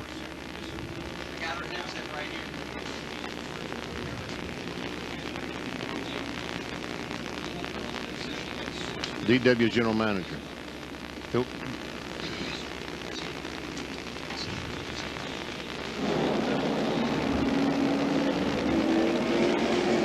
Back at Martinsville, where the umbrellas have come out and the other rain gear. Those are the spotters that are standing up on one of the buildings at the between turns 1 and 2 here in Martinsville. They are the guys that tell their drivers what to do and what's happening out on the racetrack. Yes, we heard Terry Smith talking to Darrell Waltrip when Michael Waltrip, when Michael spun coming off the second corner, telling him to beat his brother back to the line. Speaking of Michael Waltrip, there he is. And Jerry Punch is with Clyde Booth. There's enough much refuge for the spotters, but unfortunately here in the pits they are able to put up a few tents. And Clyde, as team manager for Darrell Waltrip, you guys are going to be tickled with the way the car's been running so far. Well, we are. You know, it's really been a real good weekend for us all weekend long. You know, we got here, we unloaded off the truck, it was fast, and he's just been real happy with the car. So it's kind of really, I would say, probably the best weekend we've had this year. It's been real fun, you know. This didn't happen by accident. Actually, you were here 3 days last week testing, Tuesday, Wednesday, Thursday, and ran hundreds of laps here. What did you find out about the race car? Well, actually, when we were here for those 3 days, we were really confused at the end of the 3 days. And the fact that we had the onboard acquisition system and that we were able to go home and kind of sort all the information out, we chose a setup that we didn't even try here. But due to the information that we found from the computer, we put that in the car and we came back here with it, and it seemed to work fine. Well, and apparently whatever the computer said is working, as Darrell Waltrip currently running in second spot. Let's go to Bill Weber. Well, it's no dryer back here. Howard Comstock taking shelter under an umbrella. Jack Rouse just back here talking to you. Your team cars are having a good day, especially Teddy had to come from the back of the pack. Yeah, well, he took off like a rocket ship when the race started, and we made up a lot of positions. Some people had a little bit of trouble. That helped us, but we've practiced good here all weekend, and he's really fast, and he's right now. And when he's come into the pits, some practices paid off for your pit crew. Yeah, the guys have practiced really hard back at the shop all for the 2 weeks that we were off, and it's really paid off. Okay, so Ted Musgrave on the move from the back of the pack. Let's go to John Kernan. Well, it continues to rain out here. In fact, I think I see the red flag in the starter's hands, and I'm standing along with our leaders, crew chief Robin Pemberton. And Robin, what a shame. Rusty looked like he had it all together today.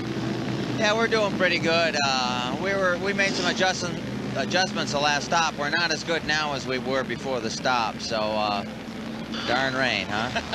Yeah, I tell you, you guys stop and you can't touch the cars, but what do you talk about as far as pit strategy when you get the race restarted? Well, we'll just talk about the chassis and get the things that we can talk about quietly that ordinarily you'd have to talk on the radio, you know, things to do later on in the race if it comes to a short run or something like that. But the way he is here and the way the car's been, we probably won't do anything. I think I heard we're you guys same setup that Rusty ran here last fall, taking into account the car is about 100 pounds lighter. Yeah, they take these springs and they lock them in a vault, and then when they come back to Martinsville, they break them back out. So it's been pretty easy for me. We've tried a bunch of different things, but he just happens to like these 4 springs. Well, the springs that are, well, as good as gold here at Martinsville for Rusty are on the car right now. Then they'll be moved into the vault after they get back home, Bob. The covers go on, the red flag is out, and we have halted proceedings here at Martinsville because of rain. There are now 183 laps completed. We are not yet to the halfway point, so it's not quite an official race. We'll be back with a special guest in a moment.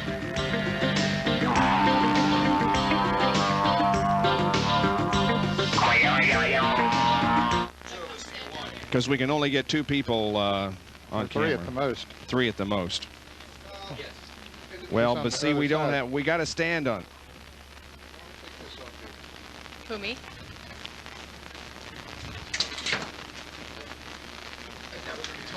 My head.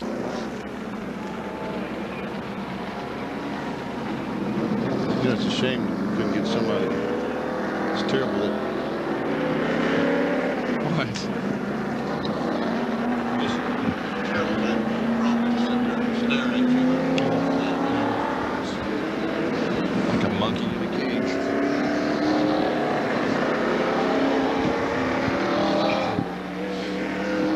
Let's go, Ryson.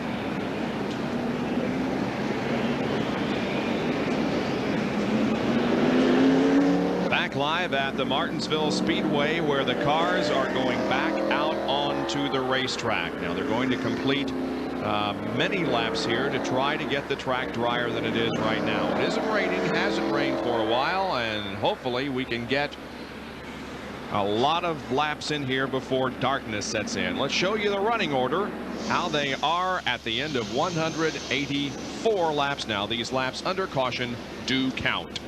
And we see just 13 cars on the lead lap. That's uncommon for 184 laps into the race. But Bobby Labonte, pole sitter. Sterling Marlin also some accident problems. And many of them got caught up back there, and Darrell Waltrip was running so fast at the early this race, he put a lot of cars down a lap. Ricky Rudd had that malfunction in the pits. Dale Earnhardt 22 laps down in 30th position. 2 cars are out of the race, Jeff Bodine and Terry Labonte. Dr. Punts, what's the strategy now with maybe an hour or 2 of darkness, that is light remaining here today? Bob, a lot of questions being answered down here in some of the different pits. Rusty Wallace had talked to his crew and said, well, you know, hey guys, when the pits are open, which will be about a lap and a half or 2 from right now, we're going to come down and make a pit stop. He said, guys, it has got to be a great pit stop. It may be our last stop of the day. Now, behind me here in the Darrell Waltrip pit, they're trying to make a decision. Do they come? If Rusty comes, they probably will. Or should they stay out? And they are still concerned about some moisture in the area. You know, whether the rains will come back and whether Darrell Waltrip can stay out there possibly and get to halfway and then get possibly a completed race. We'll find out in a few moments. Let's check in with Bill Weber. Well, Doctor, back here on the backstretch, the Family Channel board of Ted Musgrave can wait and see what those leaders do. I asked Howard Comstock what his choices were. Did he want to go back to racing? Did he want to wait for tomorrow? He said, right now I wish it hadn't rained. But they can wait and see what those front runners do. If the 3 cars in front of them pit, they may stay out on the track, depending on what the weather and what those guys do. We'll have to wait and see. Back over here on the front stretch, Dale Jarrett running in 7th position, pitted right next to Rusty Wallace. Rusty's guys are ready for him to pit. They were concerned to air pressure in the tires. Of course, they want to get 4 fresh tires on the car. The work continues out trying, as you see Rusty's crew out with towels trying to dry the water from the pit area. Dale Jarrett's crew, they will watch and see what Rusty Wallace does. If Rusty comes in, they might also come in and take on 4 tires. All right, so a lot of questions being asked down in the pit area, how to play the strategy here with the cars under caution and 188 laps completed. They're running around here in a pretty good clip, Bob, so it'll have a good drying effect on this track. These laps are counting now, but they are not under green. We're going to send you back to the Haynes 150 Slim Jim All-Pro race that was held here yesterday. While they are under caution here, when and if they should go green, we will be back.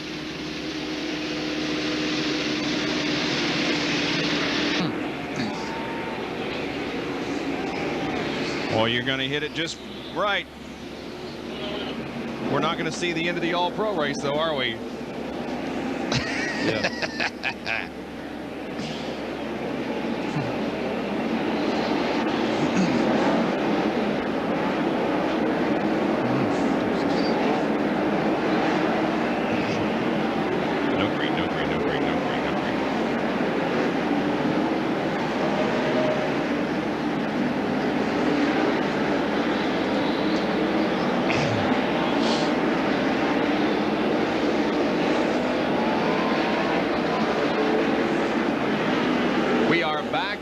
Martinsville Speedway in Virginia, and the cars are on the track 2 by 2 now. We thought we were going to get a green flag, but nope, the yellow remains out. The track is still just a little bit wet. However, we have had a change in how they're running on the racetrack because NASCAR opened the pits and allowed everybody to come in, and this is how that went.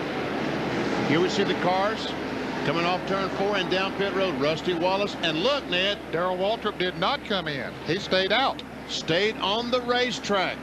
And I believe everybody else on the lead lap did stay out there. I mean, did come into the pits, excepting Darrell. And we see the 24 car, Jeff Gordon up there working on that car. Rusty Wallace comes around to the left side, and you'll see Bill Elliott coming into the pits. And in front of Rusty Wallace, the 24 car, Jeff Gordon drove back out. He only changed 2 right sides. Rusty Wallace also in. There is Wallace moving down, but as you can see, Gordon won the race out of pit road. Then came Rusty, then Kyle, Mark, Schrader, and Jarrett. Musgrave is in front of Mark because he pitted on the back straight and once again had that great pit stop. So Darrell Waltrip did not come in. He chose to stay out on the racetrack. Benny?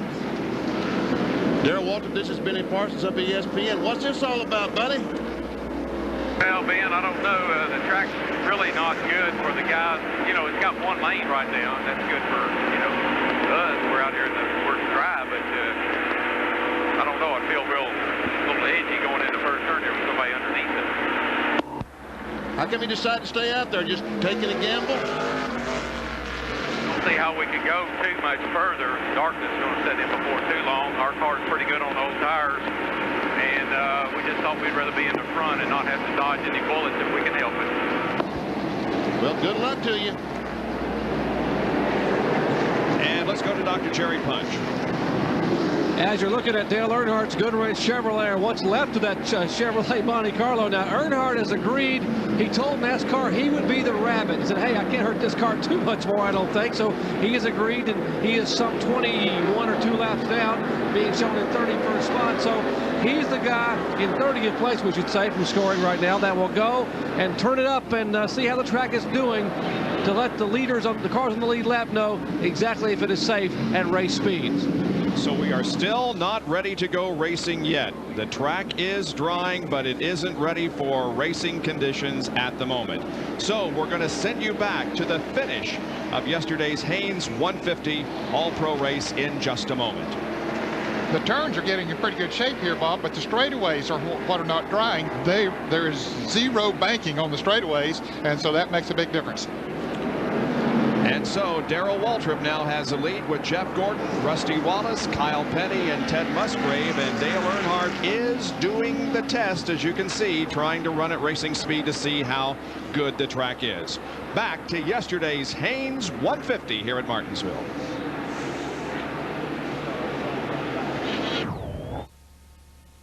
Are live at Martinsville. You saw Rick Crawford win here yesterday in a thrilling race, and now the drivers are being given the signal 1 more lap to go, and we are going to be racing.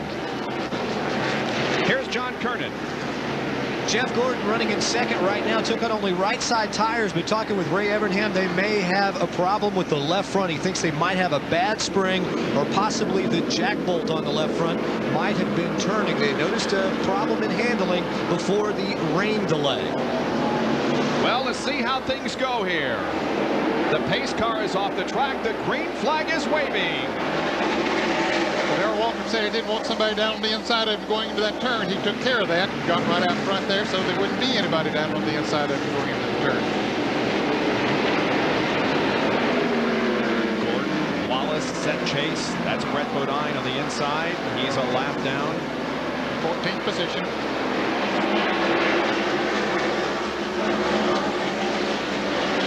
Rusty Wallace in the 2 car. The Miller Genuine Draft Ford has been the dominant car all afternoon. On top of Mark Marr's car, this is a 6th place car going by Sterling Marlin, who's a lap down.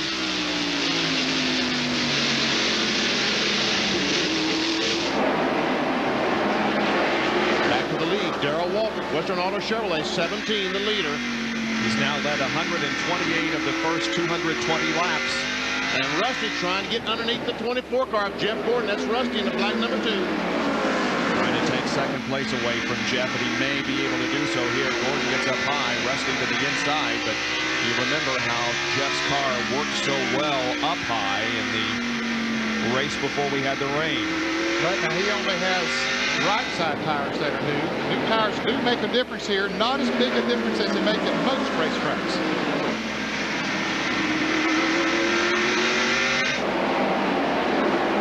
Kyle Petty's been able to get by Musgrave. It's Kyle up to fourth. Well, I said he was, but he's trying to. Musgrave trying to come back on the outside. Ooh, and I don't think Kyle knew he was out there. They bumped. Musgrave bites back on the outside. Kyle's spotter telling the 16 was on the outside.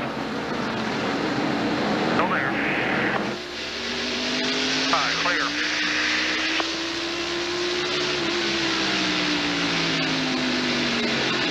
Now Mark Martin closes up on the back bumper of his team, and these cars are getting all jammed up behind Darrell Waltrip. Darrell decided not to stop, did not change tires, and his car just a little bit slower than these other cars. You can see about 15 cars nose to tail.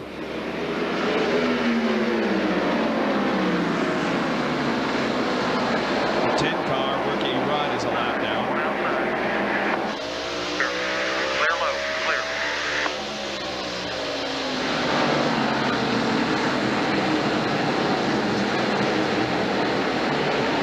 Wallace still trying to get by Jeff Gordon. I thought he had it again off the second corner, but Jeff pulled away from him. Waltrip didn't stop. Gordon has 2 fresh tires. Rusty has 4. I think Rusty has the faster race car, but it's tough to pass on this racetrack. Under normal conditions, and with the track wet in spots, it's even more difficult.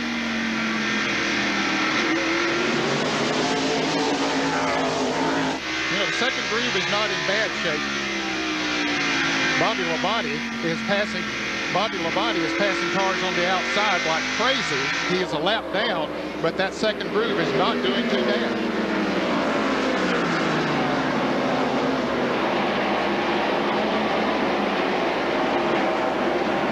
There he is now, Bobby Labonte. He's gotten back in line, but he just passed Mark Martin on the outside. He passed Ken Schrader on the outside. He passed Sterling Marlin on the outside. Here he is, trying to make another move out there. His car is working good out there.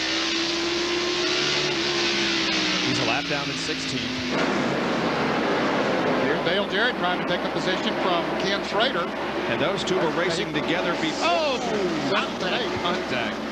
They were racing together before we had the red, and they're racing together as we resume. This is the battle for 7th position.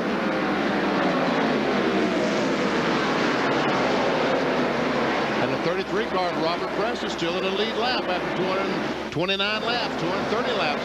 Now he's trying to move on the inside of Ken Schrader. It looks like we're going to get this race in today. I don't know that we'll run 500 laps, but we will have an official race at the end today. Just 20 more laps to go. That's 231 completed. And if we reach 251, that will be a completed race, or at least in terms of legality. It's Michael Walker, the Pennzoil Pontiac, the camera on the roof of his car as he closes up right on the back bumper of Robert Presley. Rusty's still working on Jeff Gordon. Now Rusty looking outside. Nope. I saw some sparks while that two car going down in the corner. I thought I saw it off the 28 car just a second. Here's Rusty now. Again challenging. He may have second place this time. Boy, I think that move on the outside got a good run and made it on the inside. Didn't see any sparks that time. Rusty is in second, Waltrip leader.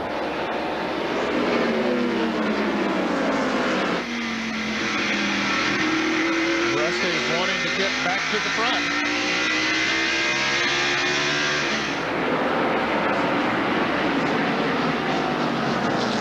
He has 21 top 5 finishes in his last 22 short track races. Wow. He has been amazing. And he's the only driver to post 3 top 5 finishes in the first 3 short track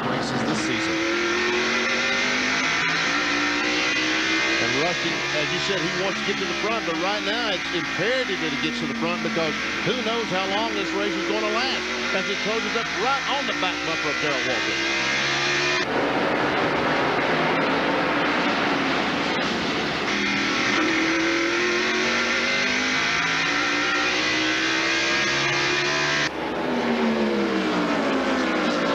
He's going to try it on the outside. Wow. That was close. Once again on the outside. Oh, there's some sparks. And Rusty's car is bottoming on the outside. Here he's on the outside of Darrell. He might have him. Boy, he got a great run off the second corner, and Rusty Wallace takes the lead.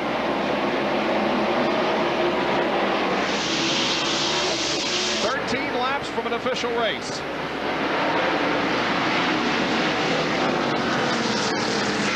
So it's Wallace at the front now with Waltrip, Gordon, Kyle Petty, and Ted Musgrave challenging.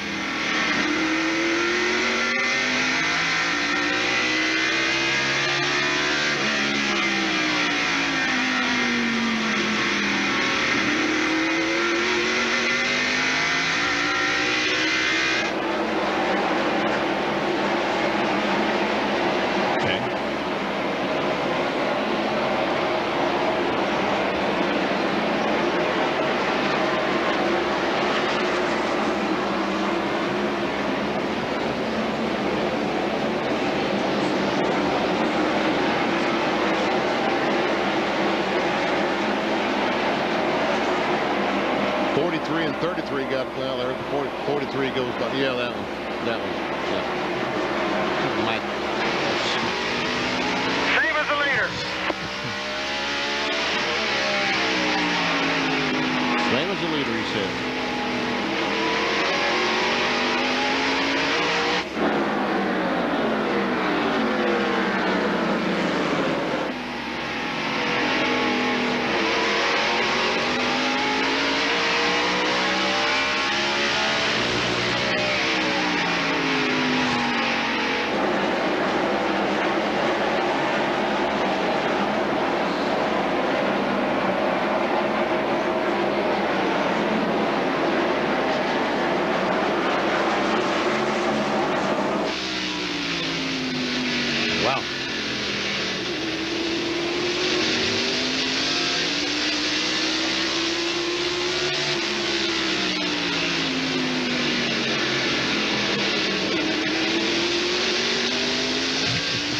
Ran up on the curb.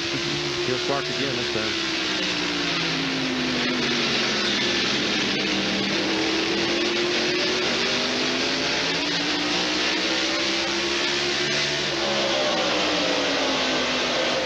Welcome back to the Haynes 500 at Martinsville, Virginia. This is the best battle on the racetrack. Mark Martin to the outside of Kyle Petty in a battle for fifth. Now, Ted Musgrave just took fourth from Kyle, and now Mark goes to fifth. Kyle is back to sixth. Bobby coming up there, but he is a lap down.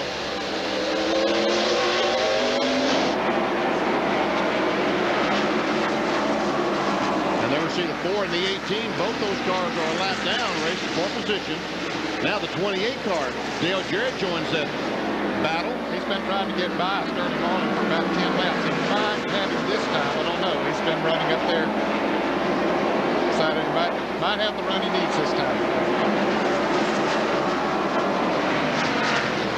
Dale Jarrett can get by these two. He is in front of them position-wise, but having some difficulty getting around him. He is racing with the 42 car, Kyle Petty, for position. And we saw just behind that, the 25 car, Ken Schrader, has caught up with him as he battles with the 4 and 18. And Bobby Hamill is right there also. Here's John Kerner with an update on Kyle Petty. Bob, as we see Kyle lose a couple of positions out there on the racetrack, he's radioed in and told the crew that the car has gotten very, very loose. So their only hope is either a caution to come out, they can come in and tighten it up, or this race goes long enough where they'll have another pit stop to make a chassis adjustment. Kyle is struggling at the moment. Next time, this time around, we reach the halfway point. Here's a battle for second. Waltrip and Gordon. There's the halfway point. $10,000 to Rusty Wallace for leading at the halfway point from Gatorade. And now next time around it will be an official race. I don't know if there's 5 or 6 cars that aren't eligible for the Gatorade money. I don't know if Rusty Wallace is one of those or not. If he's not, then Darrell Waltrip would get the $10,000 if he in fact is eligible. Some of the guys choose not to run the decals and what have you, but there is a $10,000 award from Gatorade that someone's going to get. Right. There goes Jeff Gordon. To the outside of Darrell. Gets him.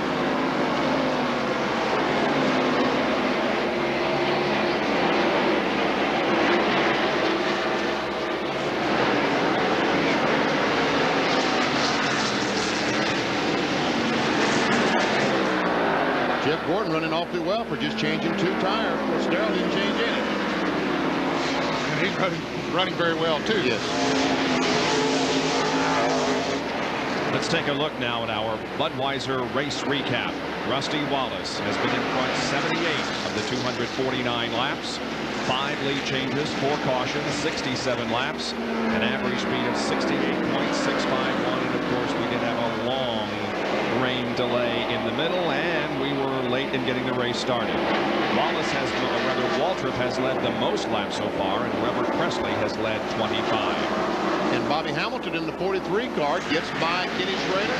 25 takes that spot away. That was for 8. That's for the 8th position.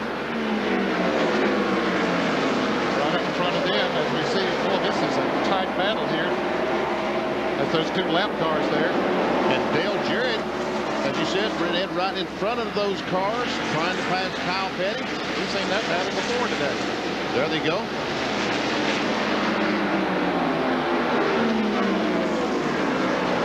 Jarrett to the inside.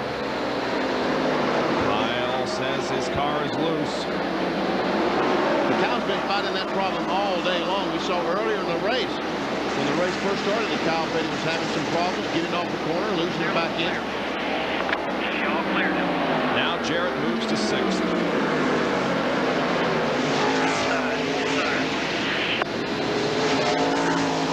Kyle's spotter telling him that the 18 cars come up on the inside of him. Be careful going into the corners. Still there. Still there. Bobby Labonte, who passed several cars on the outside, but now has got down to the low line. Clear low, clear. Now the 25 car on the outside of the 43. 4 position. Schrader trying to take it away from Hamilton. And there's Robert Presley right in there, too. He's fighting for one of those positions. That is 8th, 9th, and 10th.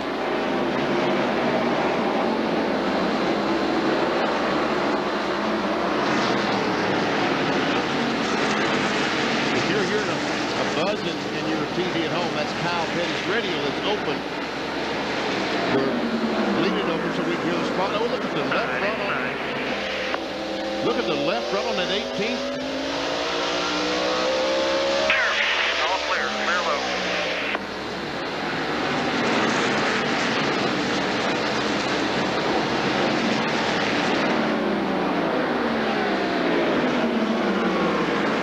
Look at the rotor on that 18 car, cherry red, as he applies those brakes. Ted Musgrave is the fastest car on the racetrack. He has moved to 4th and right on Darrell Waltrip's tail. Yeah, I think those not having fresh tires is hurting Darrell right now. Ted Musgrave has fresh tires, and he is fast. You look to the outside, then to the inside, nothing there. There's Mark Martin right on the 16th bumper. Here's Bill Weber with a report on Ted Musgrave. Well, under that last caution period, before he went to green flag racing, another blisteringly quick pit stop for the 16 car. For about 10 laps, this team wanted Ricky Rudd and Brett Bodine to move over. They appealed to NASCAR. They said, we're faster than these guys. We might be the fastest car on the track. Finally, the 10 and the 11 got out of the way, and here comes Ted. If he is not the fastest on the track, he's very close. He's going to try the outside now. Got him a run there coming off of that turn. Darrell's spotter, I'm sure, told him that, hey, he's got a nose up there because Darrell would have went out and wrecked both of them coming off of that turn. So now he dives deep into turn 3. He's going to get the position. And here comes Mark Martin.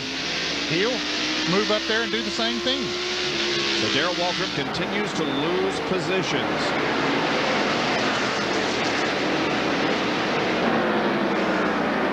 As Darrell said, it was a gamble not knowing how long he'd be able to run before it got dark.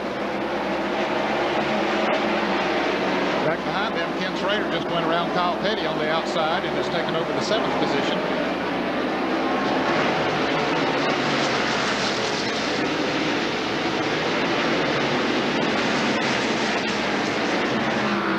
There are 234 laps to go. It is Rusty Wallace in front of the Haynes 500. Jeff Gordon running second.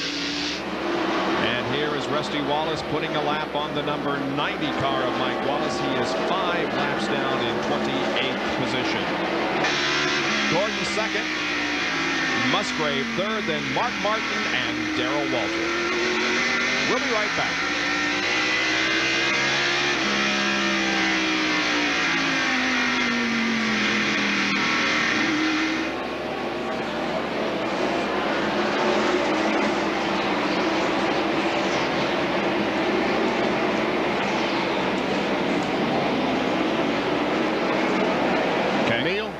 Ought to do an interval between the 24 and 2. I'm not sure that 24 car ain't gaining.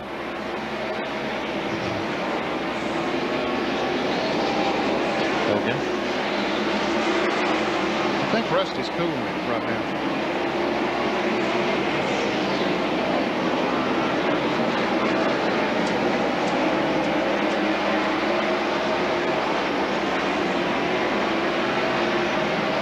Don't look at me like that 24 car's gaining. He's coming up. Yeah.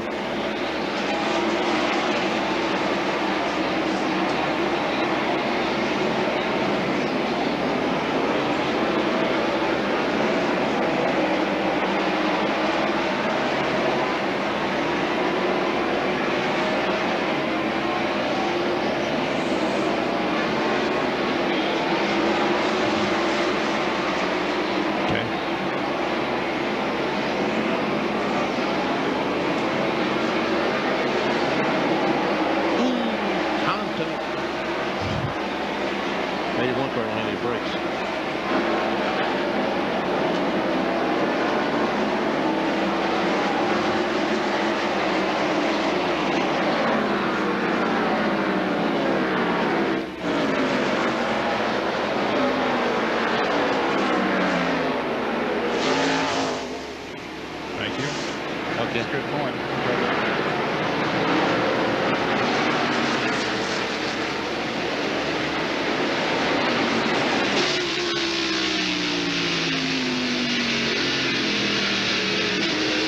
13 cars are on the lead lap at the conclusion of 274 out of hopefully 500 laps in the Haynes 500 at Martinsville.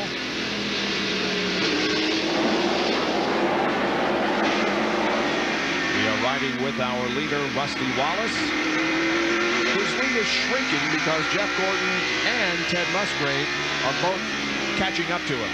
Looks like both of those cars are gaining just a tick on Rusty Wallace. And during the break, I was told Rusty Wallace is not eligible for the Gatorade money. So Darrell Waltrip, old VW, walked off with another $10,000 today. Yep. He'll make his owner awfully proud of him when he goes in tomorrow. There's third place Ted Musgrave.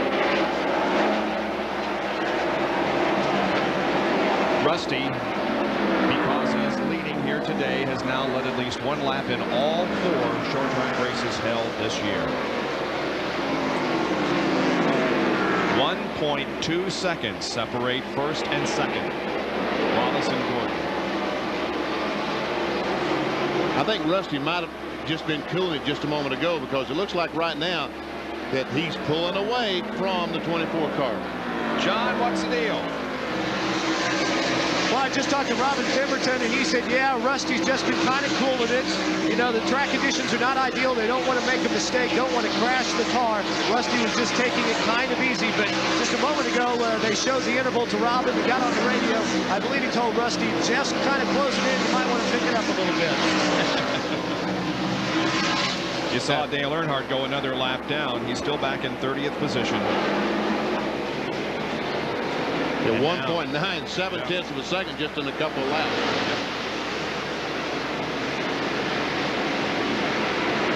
Here's a battle for position between Kyle Petty and Robert Presley for 9th.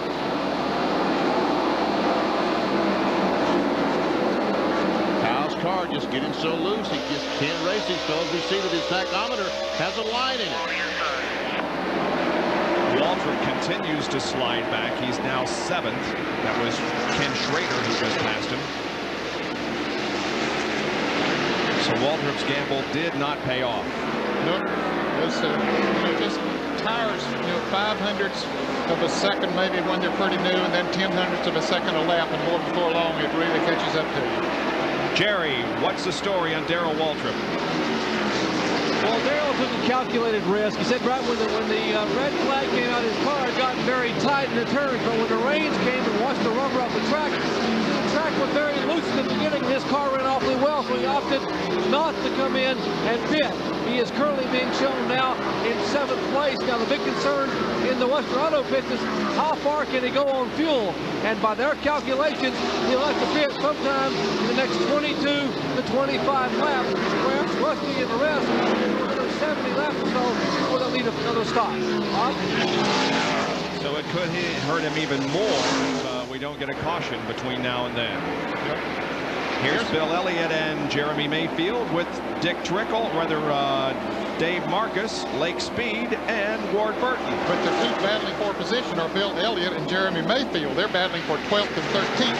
Elliott has the 12th position. Jeremy Mayfield in the RCA car number 98 is 13th. And here comes Rusty Wallace about to put a lap on.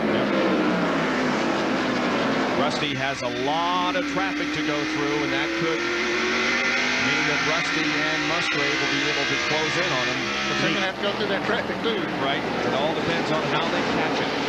Rusty Wallace's car, when he goes on the outside down in turn 1, the right rear bottoms out fairly significant.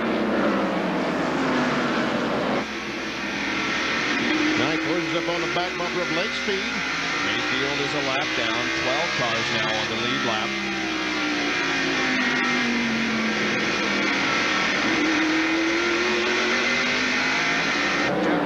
Coming through that same traffic. He's got two cars side by side there, Morgan Shepherd and Mayfield. Now he gets on the inside of Mayfield, car number 98. They're pretty good. Rusty Wallace been able to get by at Lake Speed, but now he has Ward Burton in front of him. Ward moves over, lets Rusty go ahead. Morgan moves over to let Jeff Gordon go by. Rusty and Ward, I think maybe they had some contact down there. Rusty now to the outside of Dave Marcus. And that's Dick Trickle in the 15, the Ford Quality Care car, who was involved in that 5th lap accident with Terry Labonte, Dale Earnhardt, and a host of others. Yes. Well, Rusty has been able to clear a lot of that traffic now, but Jeff has 5 more cars to go around. The next car that Rusty Wallace will be lapping is Bill Elliott. And boy, that's a big sigh of relief for Rusty and his crew. They got through that. Of course, he's got some other traffic in front of him, but right now it's much clearer than Jeff Gordon has. There we see the 16 and 6 teammates, but they're racing for position right now, racing for that 3rd spot. You see how dark it's getting. The lights are very visible. And Waltrip is slowing further. Is he out of gas? Could be. Could be, but... Jerry, what's the story? Apparently the calculations were not correct. Darrell radioed that it's sputtering. I think we're out of gas, and so he will come down pit road under the green, and they will change 2 right side tires only under this green flag pit stop and fill it up with fuel. What a tough break for an 11-time winner here at Martinsville Speedway. The Western Auto car comes in. It is sputtering, not running very well, and now they put the fuel cans in, change right side tires. What a tough break for DW. Well, that's a rare miscalculation for he and his crew. You know, he's told us on the radio, told Benny on the radio, said, well, don't think this thing can go green too long, it'll get dark. Well, it didn't get dark. I don't think anybody expected it to run this far green the way that the track was. Right. I think they all thought that, you know, we'll have some cautions, eat up some time, but it hasn't done that. Everybody's driven very carefully out there. We've gone a long time now without, well, in fact, we haven't had a caution since the green was waved again. Yep. We see that Rusty Wallace has put Joe Nemechek in the 87, the Burger King car, and Bill Elliott in the McDonald's car, both a lap down. Now just 9 cars remain on the lead lap, and the last car on the lead lap is Kyle Petty, who isn't too far ahead of Rusty Wallace. He has Eldon Sawyer between them. And then we see Bill Elliott on the inside of Joe Nemechek. That's 4th position, 10th spot.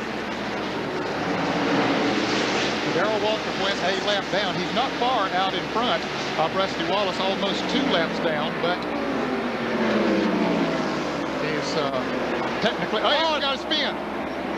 But is there a caution? Yes, there's going to be a caution now, And Rusty and Bill Elliott are trying to race back to the line, and I think that Rusty won the race. Rusty was almost involved in that. He was. Really close call for Rusty. And what a tough break for Darrell Walter. What, just 5 more laps? Yep, that's right. The caution comes out on lap 296. Okay, now, do the leaders fit? Yeah. Good question. Here they come. Wallace is coming in. Yep. Yeah, they're not going to stay out there and take a chance like Darrell did. Jeff Gordon's in. We see Mark Martin still driving down to his pit in their triple split. Cleaning the windshields on these cars. Right side wrong. Lead on the right side. Here's John Kernan. A problem with the leverage on the left front tire. They got it broke. They had to change it, so now it has thrown a kink into Rusty's tire change. 4 tires. He's down and away, but Jeff Gordon will beat him out. 24.6, 21.4 for Jeff Gordon. Mark Martin is still in as they head down. 21.5 for Mark Martin as Jeff Gordon beat him out, won the race off of pit road. Gordon turning in the best pit stop by just a 10th of a second over Mark Martin. Well, let's show you what happened to cause the caution. Some contact between Ricky Craven in the 41 car and Robert Presley. Presley goes around, he nails the gas, tries to do a 360, but he goes up and smacks the outside wall instead. And Rusty was very lucky. He had Eldon Sawyer right beside him, but somehow got through unscathed. Here we see it again as Presley gets tapped from the rear by Ricky Craven, both of those rookie drivers this year. Here's John Kernan. Well, the lug wrench did not break. Actually, you can see the problem right here on that left front, the left side tires. A jammed lug nut. What is this? The second time we've seen that happen today, probably about the 3rd or 4th time we've seen it in the last few weeks. Cost Rusty probably 6.5, 7 seconds here in the pits. Allowing him, well, what do we have? Whoa, a gas can, a catch can with the 43 car, and I saw him dragging his crewman down pit road, and the guy finally let go, but evidently he was trying to catch that catch can. Under caution here at Martinsville in the Haynes 500. We'll take a break and be right back.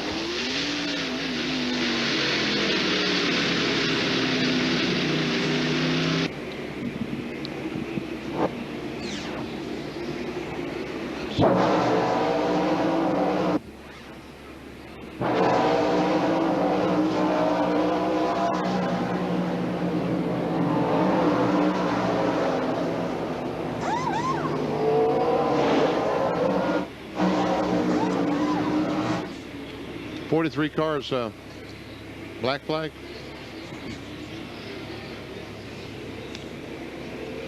Where is that? Okay.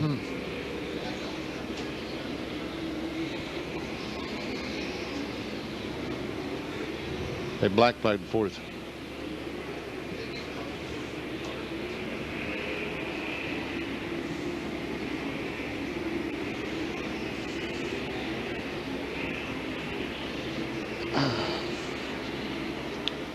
Back up about 2 inches there, boob. Thank you. Hey guys, remember I told you about the problem with the left front on Jeff Gordon's car? This last pit stop, they had to lift up the left side to get the jack under it. So, I mean, you'd know more about what that's making the car tight. Yeah. What I'm wondering though is, I mean, if they're having to lift it up, you know where they take the little measurement for the front air dam? Yeah. See what I'm saying? I don't know about that. Okay, right now though, they're trying to convince NASCAR that it's too dark and they would like to have rain though. Too what? Too dark. And they'd like to have rain right now too. The 2014. Okay. Even between us and baseball, huh? What'd you say, Chevy?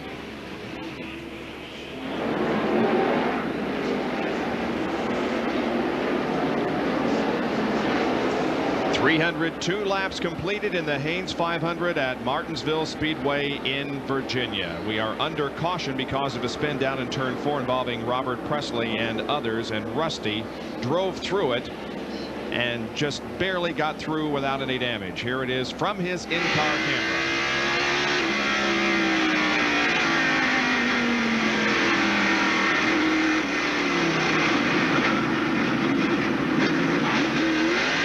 Wow.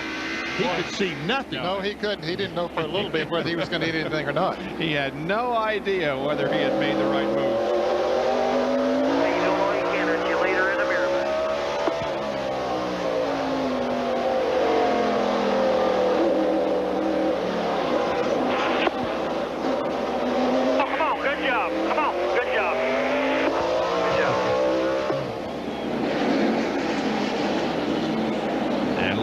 Smoke from Presley's tires that they had to drive through. Presley had his foot on the gas, trying to do that 360 without hitting the wall, and boy, it did create a lot of smoke. It's just about 7 o'clock Eastern time, and for those of you tuning in for SportsCenter, we will have it on right after the conclusion of this race. Now, we've got a little less than 200 laps to go. Needless to say, we are not going to get the entire 500 lap distance in. We're going to run a few more, though, and the green flag is about to come out with Jeff Gordon, Rusty Wallace, Mark Martin, Ted Musgrave, and Dale Jarrett, the top 5. And Darrell Waltrip trying to get his lap back. He's down on the inside. He's had one of the fastest cars here today when he was equal with them as far as tires are concerned, and now he is. Let's see if he can get his lap back.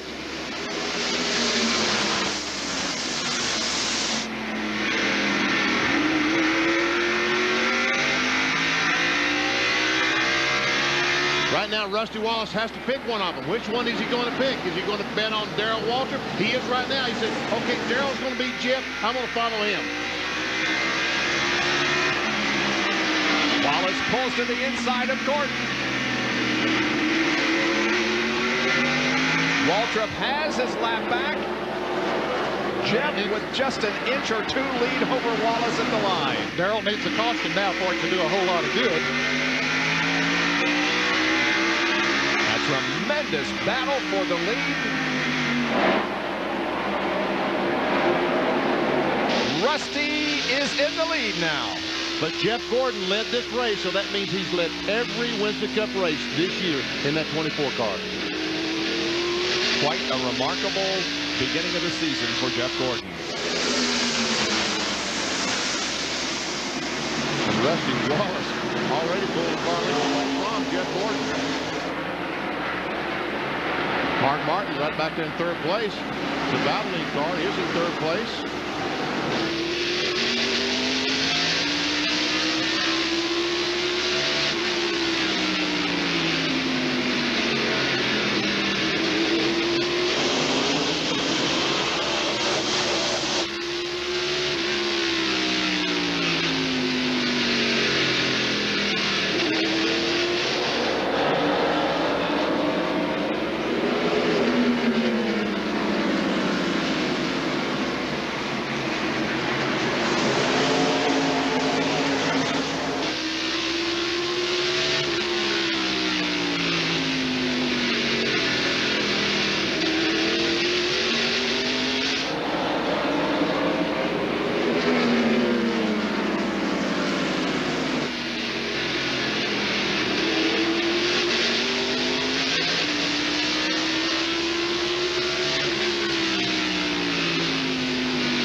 giving it everything that they possibly have now. They've only got to worry about the brakes lasting another 40 or 50 laps, not 500 laps now. With 188 laps to go, here's a Fram field summary. 9 cars on the lead lap.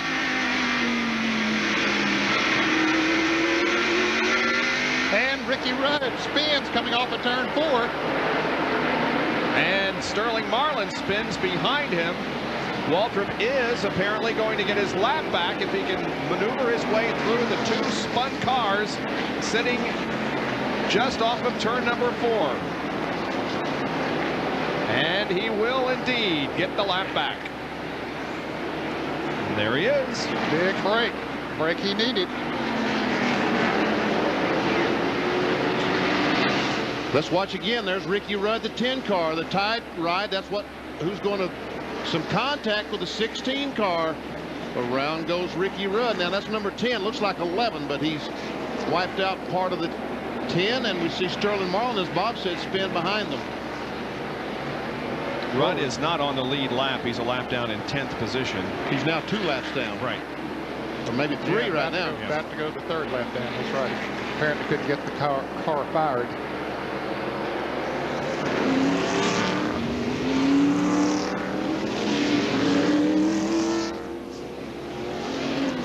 So the field once again is under caution because of a spin. Darrell Waltrip has his lap back now in 9th position, and he will probably come in, don't you think, and get some fresh tires? He has nothing to lose. Right? Nothing to lose, really. Well, he stayed out there, stayed though. out.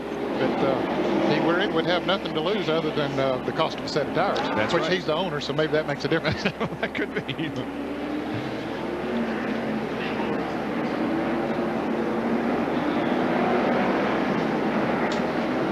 Ricky Rudd finally has his car moving, going in the right direction. He's headed towards the pits. Yeah, you can see the left side of his 0 is totally torn away, so the car looks like number 11. And we see they're jacking the car up, so evidently whatever problem he had that he sit there so long, the transmission is like it's jammed in gear or something. Here's Jerry Punch. As we wait on Darrell Waltrip to come down pit road, Ricky Rudd's car is stuck in 1st gear. That's why they were jacking the car up and trying to get underneath it to get it out of 1st gear and get it into 4th gear. Meanwhile, here is Darrell Waltrip in the pits. Martinsville Chevrolet now having gotten his lap back. He will get fresh right side tires. They will not make a left side tire change. No chassis adjustment. Right side tires. And he's ready to go for the final whatever 40 or 50 laps they predict down here in the pits, Bob. Okay, so we have another contender getting his lap back, and this is how it all developed. Ricky Rudd gets tapped from the rear by Ted Musgrave. Spinning around. Sterling Marlin also spinning around. The caution comes out, and Waltrip gets his lap back. And we'll be right back. Yes, he is. Probably get those left side tires. Gonna get left sides now. Yeah.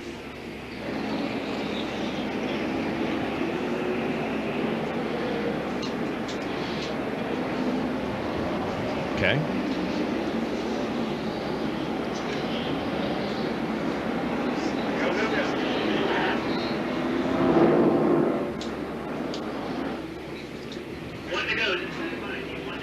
One to go. One to go.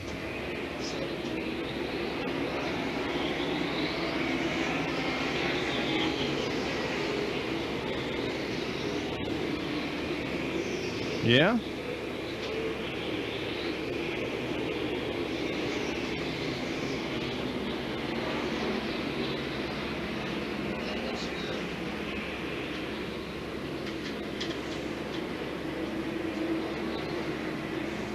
Okay.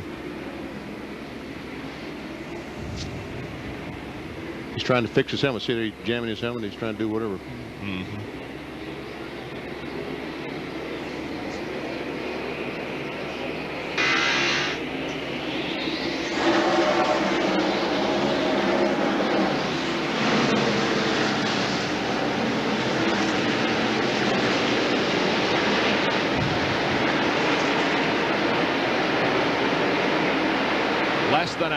A lap has been run under green. Wallace continues up front.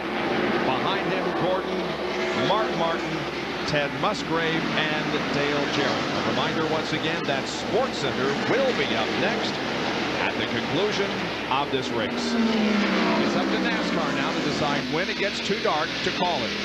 We've still got 180 laps left in the race. There comes Darrell Waltrip right behind Kyle Petty. 4 fresh tires. And Kyle Petty also came in and got 4 fresh tires during this caution. So we'll see where that leaves both of them. It leaves them in a bunch of traffic for one thing. Don't know if they'll be able to use those tires to good advantage and be able to work up towards the front. Brett Bodine isn't having a bad run here today, is he? No, he's having a good run. The only reason he's a lap down is the fact that he had an unscheduled pit stop. He got a fender knocked in on a tire way back early in the race. But other than that, he has run very well. There are Petty and Waltrip battling for position. Darrell to the inside of Kyle.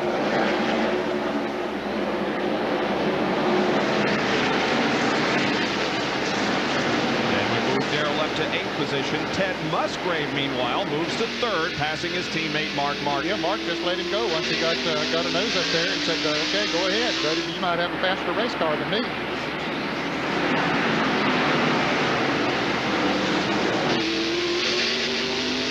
All right, Jerry, what have you learned regarding how much longer we may go in this event? We have just been told that NASCAR is going to give the teams a 10-lap warning when they intend to throw the checkered flag in 10 laps. They haven't given that warning yet. As you watch Darrell Waltrip now making a move inside of Bobby Hamilton, but NASCAR will give the team a 10-lap warning prior to conclusion and throw the checkered flag, Bob. Darrell Waltrip moves to 7th position and comes up on now Ken Schrader. Meanwhile, Ted Musgrave has caught Jeff Gordon. Yes, he has. He is really working on him, Bob. I don't know. Now he gets a good run coming off the turn. He's got a fender up there. He might be able to make the pass. Musgrave. Wow. Gets a little loose in the corner. Boy, the Fords are trying to come back with a vengeance here today. But they sure are. They're 1st, 2nd, and 4th. 5th. 4th and 5th. Yes, 1st, 2nd, 4th, and 5th. Only Jeff Gordon is a Chevy in the top 5. Now, let's see if Musgrave can do anything with Rusty Wallace. Can he catch that 2 car? Bill Weber has more on this spectacular run by Musgrave. Well, give more credit to the pit crew once again. Last time, earlier in the race, actually, Ted had been loose, so they tightened up the car. Then he got tight. On this last pit stop, they adjusted the track car once again, and Ted continues his charge to the front. And Howard Comstock isn't saying much. He's a very quiet gentleman anyway, but he is smiling and giving a lot of credit to his team and his driver. The Family Channel Ford is in 2nd position and catching Rusty Wallace. He is moving closer. 1 second separate him now. And we see that Musgrave has driven away from Jeff Gordon. And now Gordon has his hands full of Mark Martin. Yes, he does have.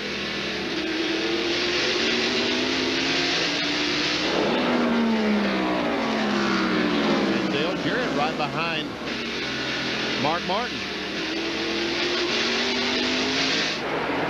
There's Jarrett in the 28 car. And a good run for Dale today.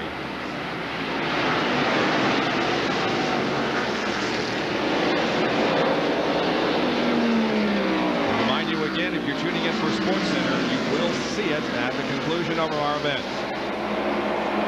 We've had rain on and off all day here. Delayed the start.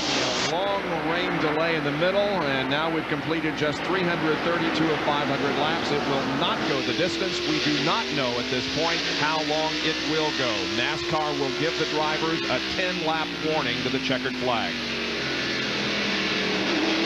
Wallace leads. Musgrave is 2nd. Then Gordon, Martin, Jarrett, Schrader.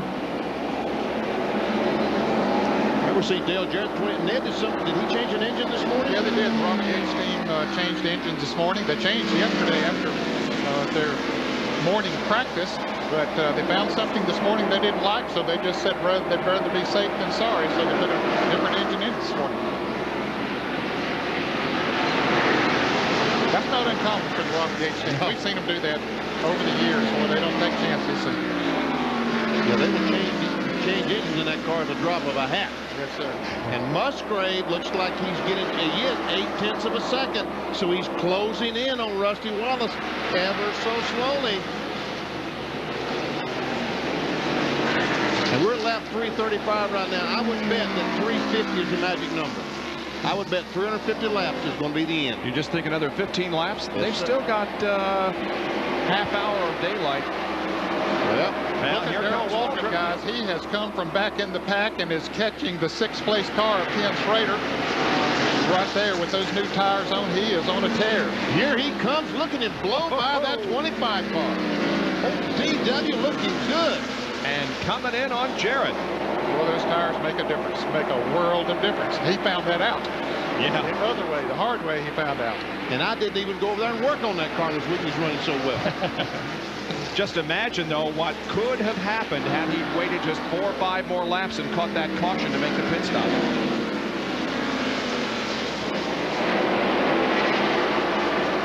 Now, Mark Martin has dropped back a little bit from Jeff Gordon. A few laps ago, he was up there working on him, but now DW moves in on Jarrett as Jarrett moves in on Martin.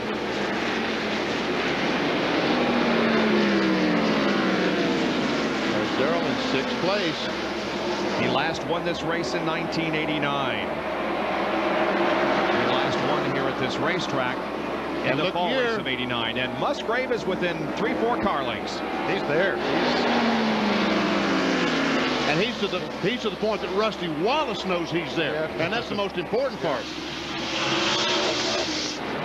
Ted Musgrave's best finish this year has been a 3rd at Darlington. He is looking for his best career finish, and he may be in a position to win this thing. That's right. 3rd is the best he's ever finished in the Winston Cup race. Never has won one, but he's right on the back bumper of Rusty Wallace. DW won by Dale Jarrett. And Waltrip picks off another one. Darrell is up to 5th. We have a spin in the middle of turn 3. Uh-oh. And he's right in the middle of the racetrack. Here come the leaders. One goes on the inside, the other on the outside. No caution yet. And they still, oh, boy, he's about to pull right out in front of a bunch of cars. He's going, but no caution. And that cost Musgrave dearly. Oh, yeah, he backed off and went on the outside, and now he's got to come back and gain all that distance. Don't know how long he has to do it. They still haven't given that 10-lap mark yet. Rusty goes to the inside of Hut Strickland and puts Strickland between himself and 2nd place Musgrave now. Watch on the right. That's the 40 car right there, and Steve Grissom, the 29 car, and just a little bit of a bump from Elton Sawyer in the 27. They were jammed up in the turn, sort of a chain reaction type of a deal. And everybody missed him. But he started to pull away, and it was close for some.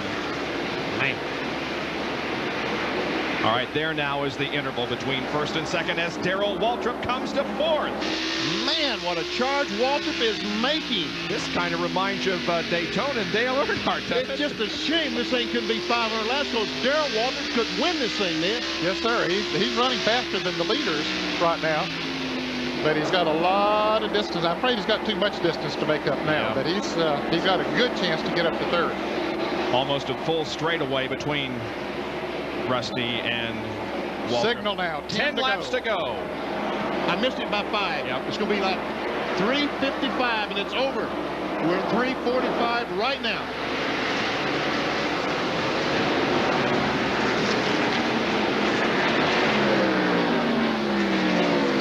With the lead over Ted Musgrave. Here are Schrader and Jarrett, and they're still racing with each other. They have nearly all afternoon. Well, Schrader got by Jarrett when Jarrett slowed for that spin up there in turns 3 and 4. And now he's trying to get that position back.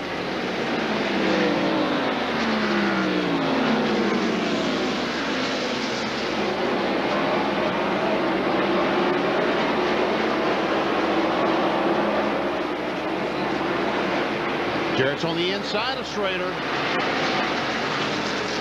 Looks like he may Tough to get. And a spin, a crash down at turn 3 and 4. And some heavy damage to Ward Burton's car, and that will bring the caution flag out.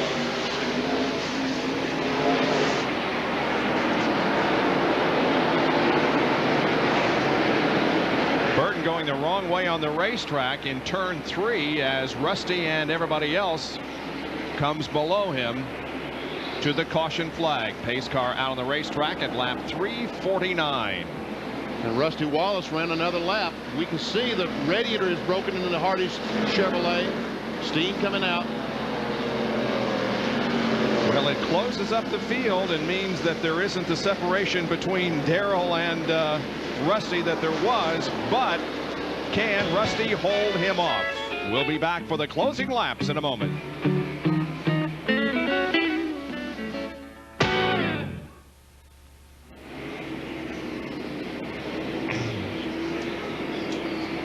Oh, we passed the second middles. Okay. Wait a minute, I gotta find him. Okay. Okay. Do we get the... All right. So we're going to have a... And the cars start nose to tail with less than 10 laps to go. The lap cars are not a problem. Right. Yep. I think they're going to give one to go this time. Which means we'll have, what, just 2 laps to go? 2 laps to go. 2-lap shootout. Man. Are we going to get one to go? No? Yep, yes, yep, yes, yep, yes, yep. yes, yes, yes, yes, yes, yes. Kyle Petty's in the look at Ward Burton's brakes. Wow. They're going to put some new tires on Kyle's car. No, they're not going to. They backed out.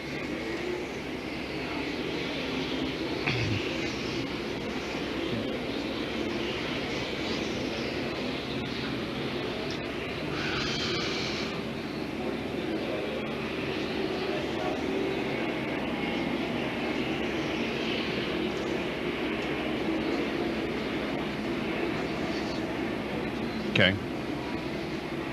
What about the game?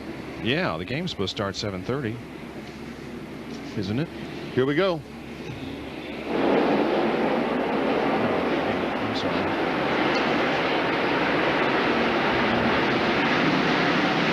The green has just come out. It's a shootout to the finish. Rusty Wallace with a good start. He will get the white flag next time by. He had a great restart.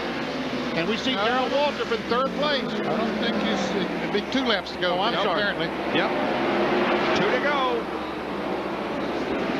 ESPN Sports Center coming up in just a moment. Baseball tonight will be seen at midnight tonight.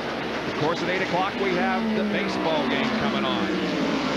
Rusty Wallace comes off of corner number 4, looking for the white flag. There's 1 lap to go. Here's the race. 2nd, 3rd, 4th. Musgrave, Jeff Gordon, and Darrell Waltrip. And look at Waltrip put the heat on Jeff Gordon for 3rd. Wallace, meanwhile, is in turn number 3. He's off the corner. And Rusty Wallace wins. Musgrave, Gordon, Waltrip, and Mark Martin are the top 5. Rusty Wallace wins his 3rd straight here at Martinsville, his 4th win of the last 5 events at this half-mile facility. Wow. Wallace, the only driver to post 4 top 5 finishes in the 4 spring short track races. And the Chevy win streak is over. Rusty Wallace has 1-1 for the Ford camp. Receiving the congratulations of his pit crew as he comes down the pit road. Headed for victory lane on a very late afternoon, early evening in Martinsville.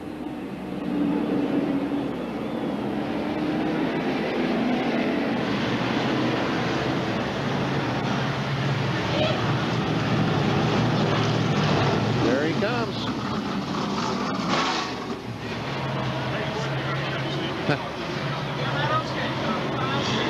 Dr. Jerry Punch in victory lane. A big smile from Rusty. Rusty, congratulations. The Chevrolet win streak is over.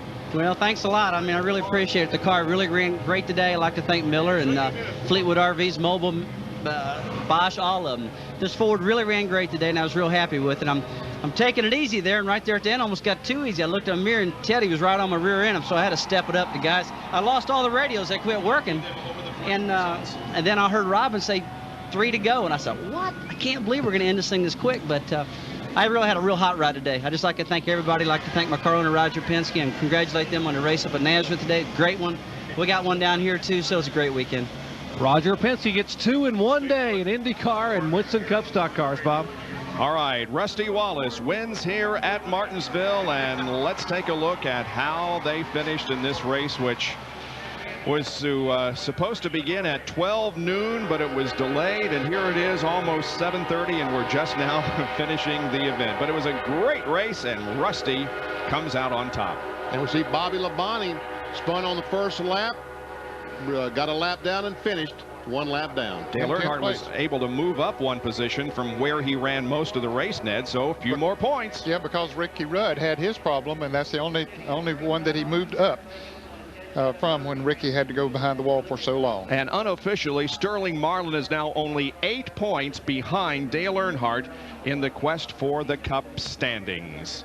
There you see only 2 drivers officially dropped out of this race, and we completed 356 of the 500 when the checkered flag dropped and darkness moved in. Sports Center is coming up in just a moment, so please stay with us. ESPN Speed World presentation of the Haynes 500 has been brought to you by the more than 1,000 AutoZone stores across America. AutoZone, the best parts in auto parts. By Valvoline, the #1 choice of America's top mechanics. And by Beechwood Aged Budweiser. It's always been true. This Bud's for you. We'll see you next Sunday at 1 o'clock from Talladega. Rusty Wallace wins here in Martinsville. This is Bob Jenkins. Now to Sports Center.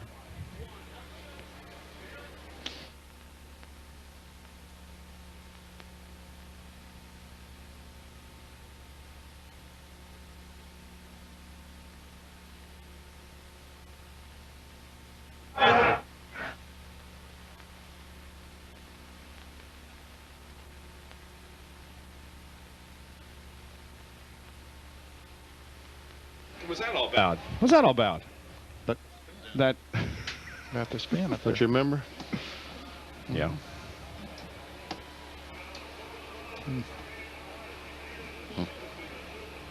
Go, Bill. Yeah, they back when we told you that the Ted wanted the 10 and the 11 out of the way, and they finally moved. And then before he spun them, he had said, you know, I'm going to give him a few laps, and then it's, you know, here we go. And I was walking down here, and I saw Bill just blast by, and they told me as soon as I got here that allegedly he punched him, and Ted got into a room, and you know, boys will be boys. Okay. 15 seconds, huh?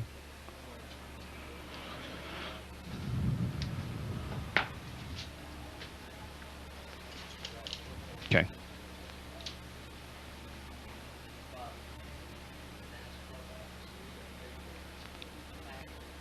The spring short track season coming to a close here today at the half mile at Martinsville Speedway in Virginia, the NASCAR Winston Cup Haynes 500. We now move ahead in our coverage.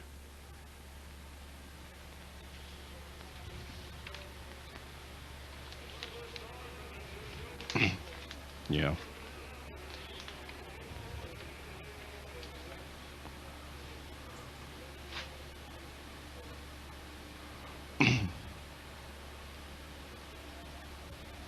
Okay, we're back to racing from the red. Okay. Okay. Okay. So we're coming back after the red flag, huh?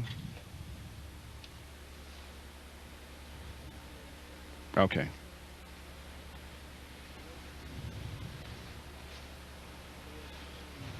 Okay, I got you.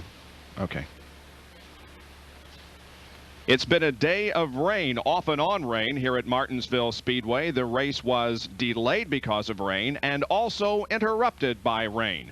This is the final event of the short track season for 1995 as far as the spring is concerned. Now, what was I going to say? I don't have a clue. Huh. I totally lost my train of thought there. I had something that... oh, okay. Okay, here we go again. It has been a day of off and on rain here at Martinsville Speedway in Virginia. The race was delayed. The start of it was delayed because of rain and also interrupted by rain. This is the final event of the spring short track season in the 1995 NASCAR Winston Cup schedule. Rusty Wallace has won 3 of the last 4 events here at this half-mile facility and is trying for 3 straight here today. We now resume our coverage after this message. Let me do that again, please. Yes.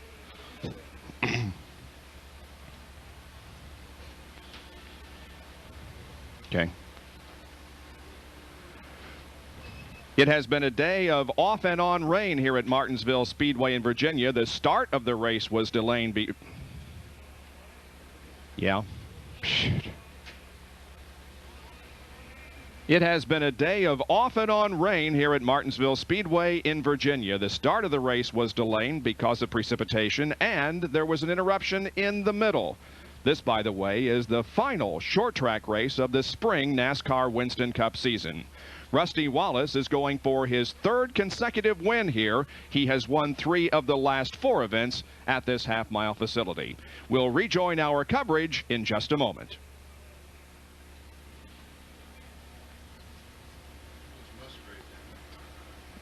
That's it? Goodbye. What do we do about hotel rooms? I guess we see Rick, huh? Thanks. Okay, what do we do